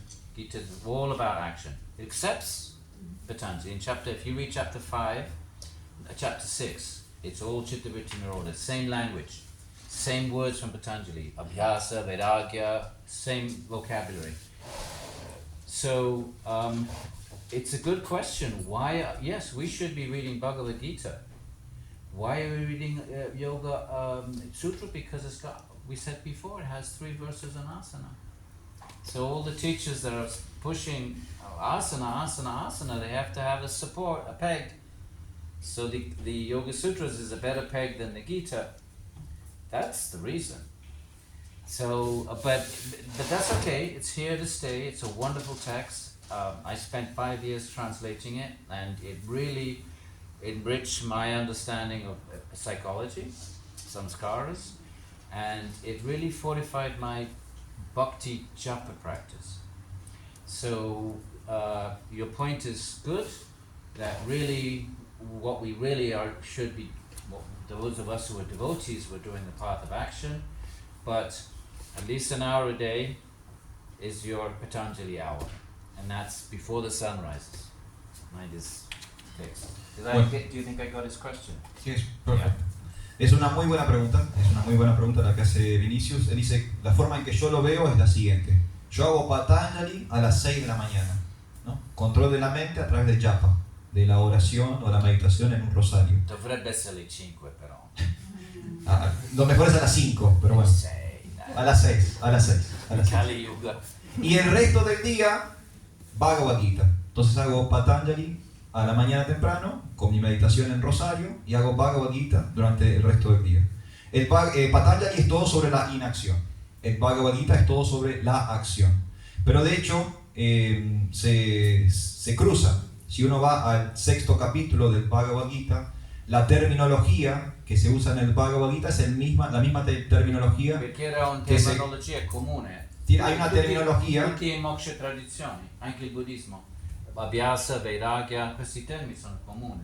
Hay términos en común, hay una terminología común entre el Bhagavad Gita y los Yoga Sutras de Patanjali, sobre todo en el 6º capítulo del Bhagavad Gita. En realidad, todos deberíamos leer Bhagavad Gita. ¿Por qué leemos a Patanjali? Porque los profesores que empujan los ejercicios de asanas, los ejercicios de posturas, necesitan un texto donde fundamentarse. Y justo da, como dijimos antes, que en los Yoga Sutras de Patanjali hay 3 versos que hablan sobre asana, entonces le permite al profesor como empujar esas ideas. ¿sí? Which gurus from the 60s were promoting the Yoga Sutras? Iyengar, Vishnu Devananda, the asana teaching gurus.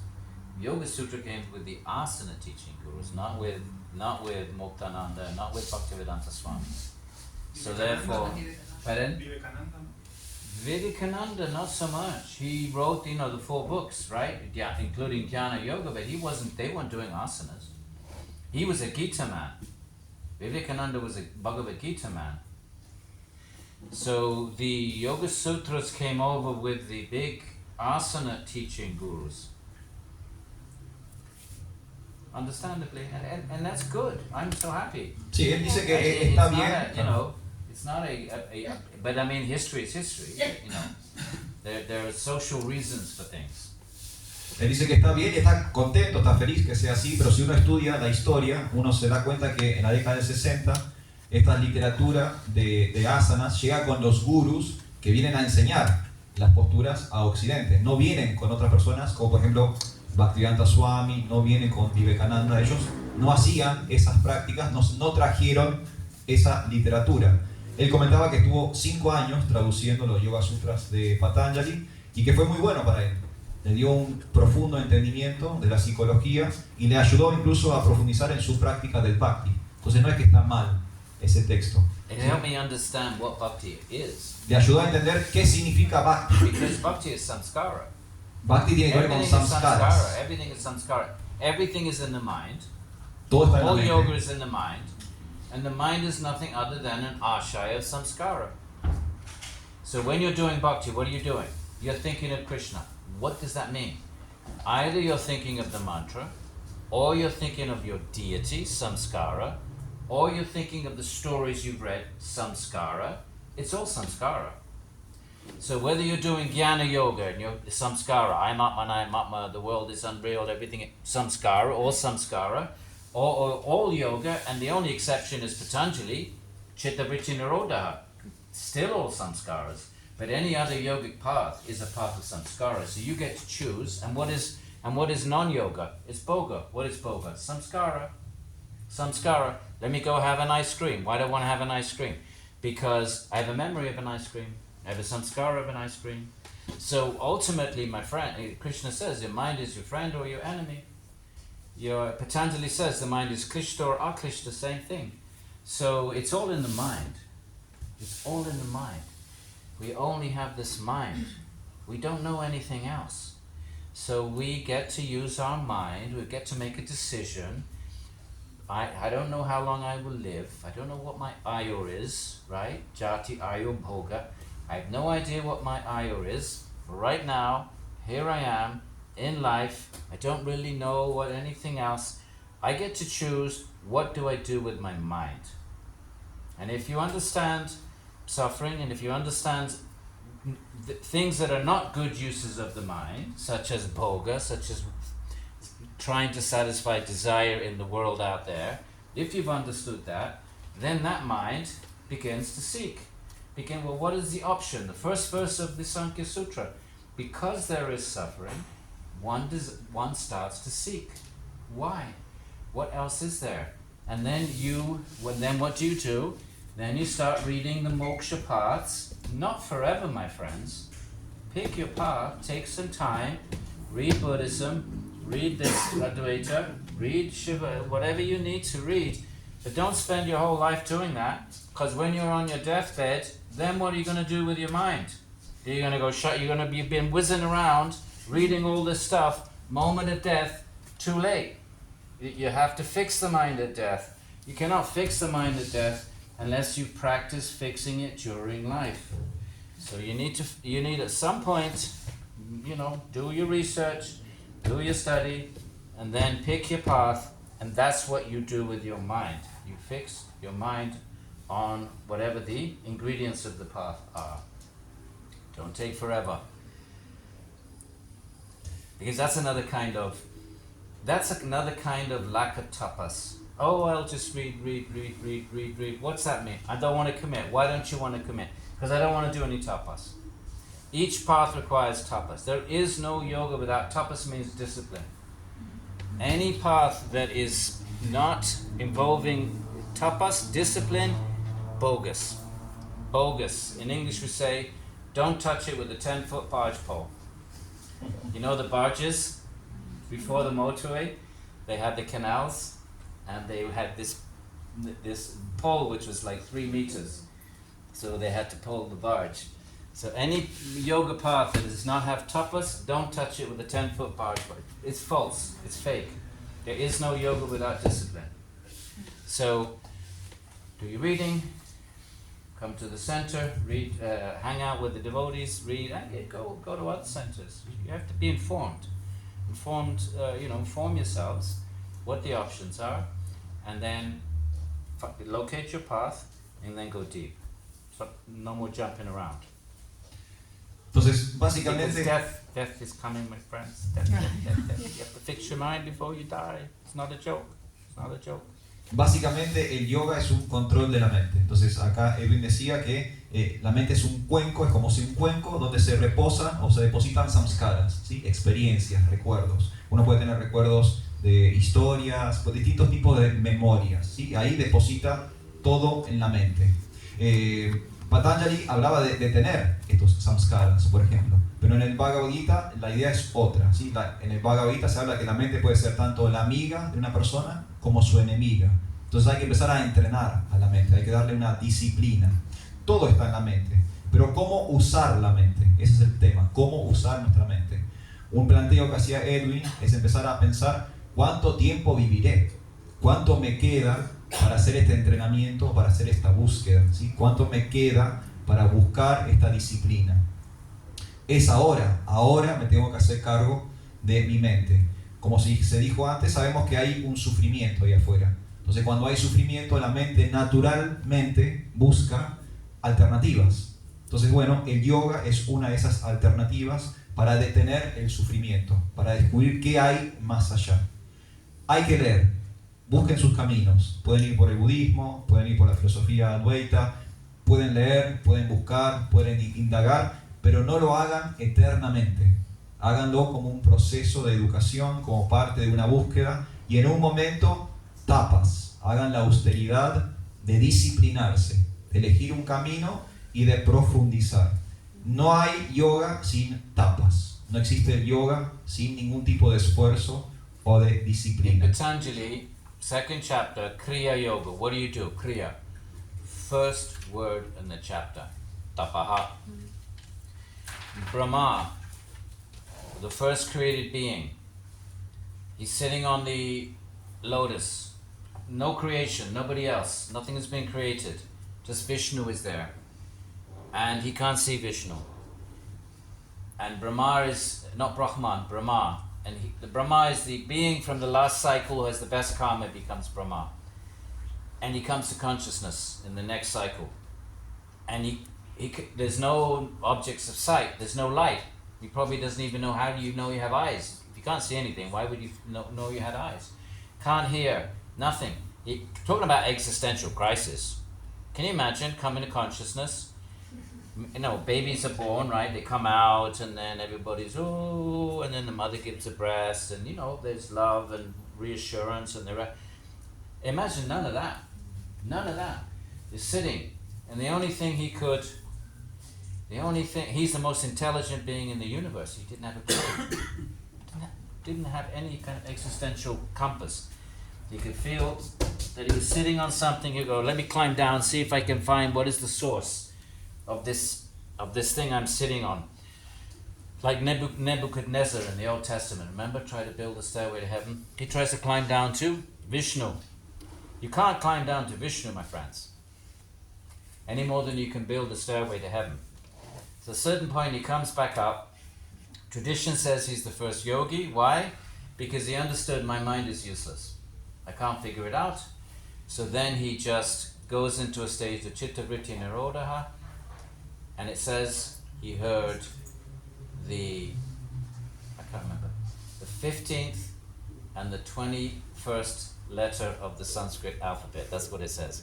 The 15th and the 21st. What is it? Ta Paha. That's it. He heard that was the first sound of creation. He understood. I cannot figure it out by myself. My mind is, even though he's the great Brahma, he's the creator of the whole the forms of the universe, and he hears the word ta paha. So the first sound in creation is the word tapa. First word of chapter 2 of the Patanjali Yoga Sutra, tapaha. So if you want to call yourself a yogi or a yogini, there is no yoga without tapas.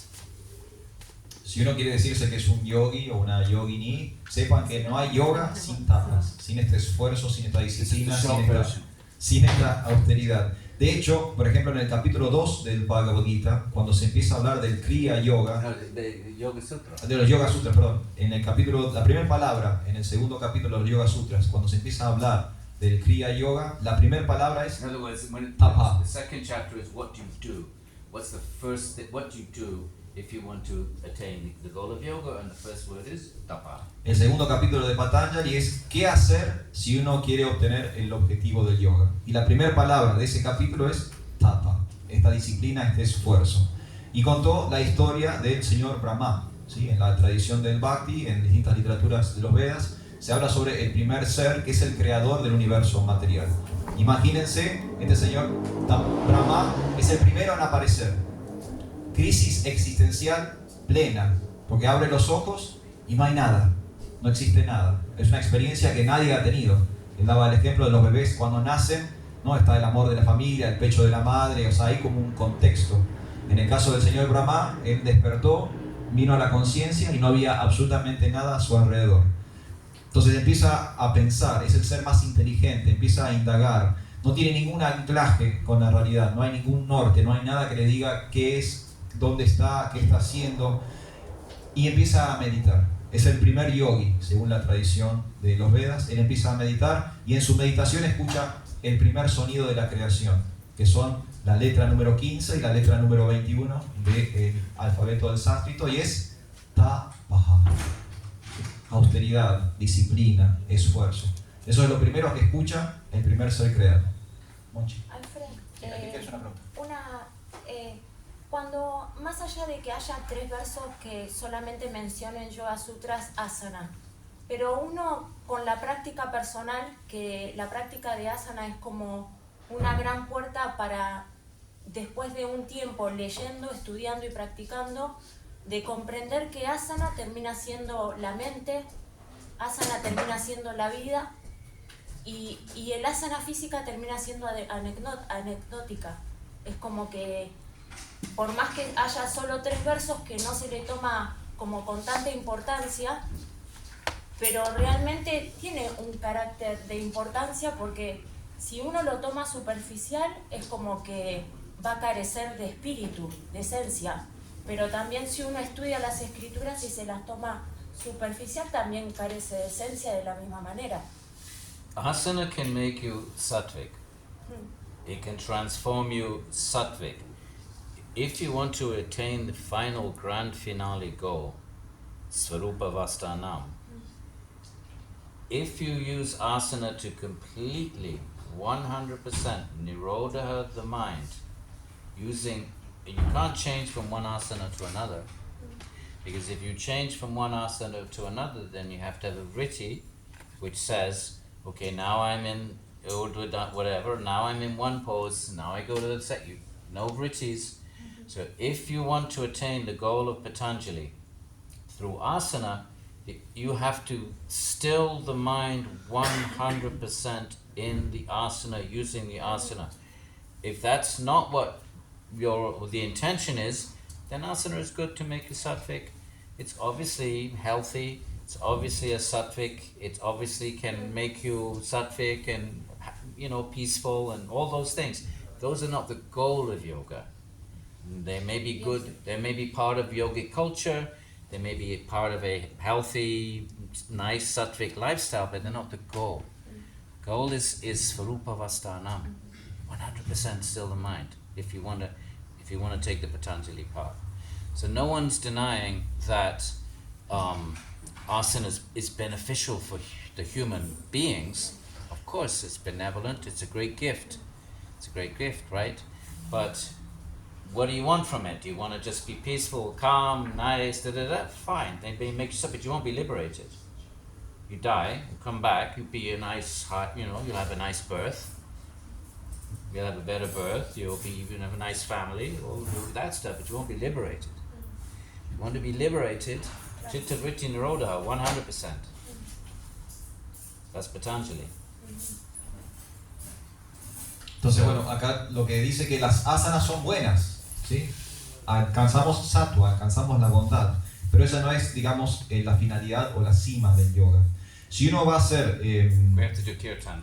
Sí. Yeah. Esa fue la última pregunta, porque vamos a pasar al siguiente programa, ¿sí? Entonces respondemos esto y pasamos a la siguiente actividad. Si uno quiere alcanzar el asana desde un 100%, el control de la mente a través de los asanas, un 100%, no puede cambiar de postura, no puede cambiar de posición, porque si hay un movimiento, si hay un vritti, ya hay un cambio. Entonces no puede haber vritti. Tiene que haber un 100% de control de la mente en una única postura. Las asanas son buenas, pero no es el objetivo del yoga. Van a dar salud, van a dar bondad, van a dar que uno se vuelva más pacífico, más calmo. No se pueden negar los beneficios del asana, pero no otorgan la liberación. Lo que nos van a otorgar es un mejor nacimiento en la próxima vida, una mejor reencarnación, pero no alcanzan la liberación final. So now we use our minds for kirtan. Ahora vamos a usar nuestra mente No en chitta kirtan. vritti, just let Ishvara capture your mind. Okay, no, don't think about what am I doing, why am I doing it. Push all thoughts apart. Let Mahasundari's bhav. Are we late, Mahasundari? Are you upset with us? No. Entonces ahora vamos a hacer kirtan. So, let Ishvara come to you, okay? Dejen que Ishvara, que el Señor Ishvara venga grab a your ustedes. mind. And I'm going to sit on a chair, because I'm getting old. ¿Vos querés venir para este lado? Bueno, muchísimas gracias por todo. Hacemos kirtan, meditación con mantras y después para lo que se quede una degustación. Muchas gracias.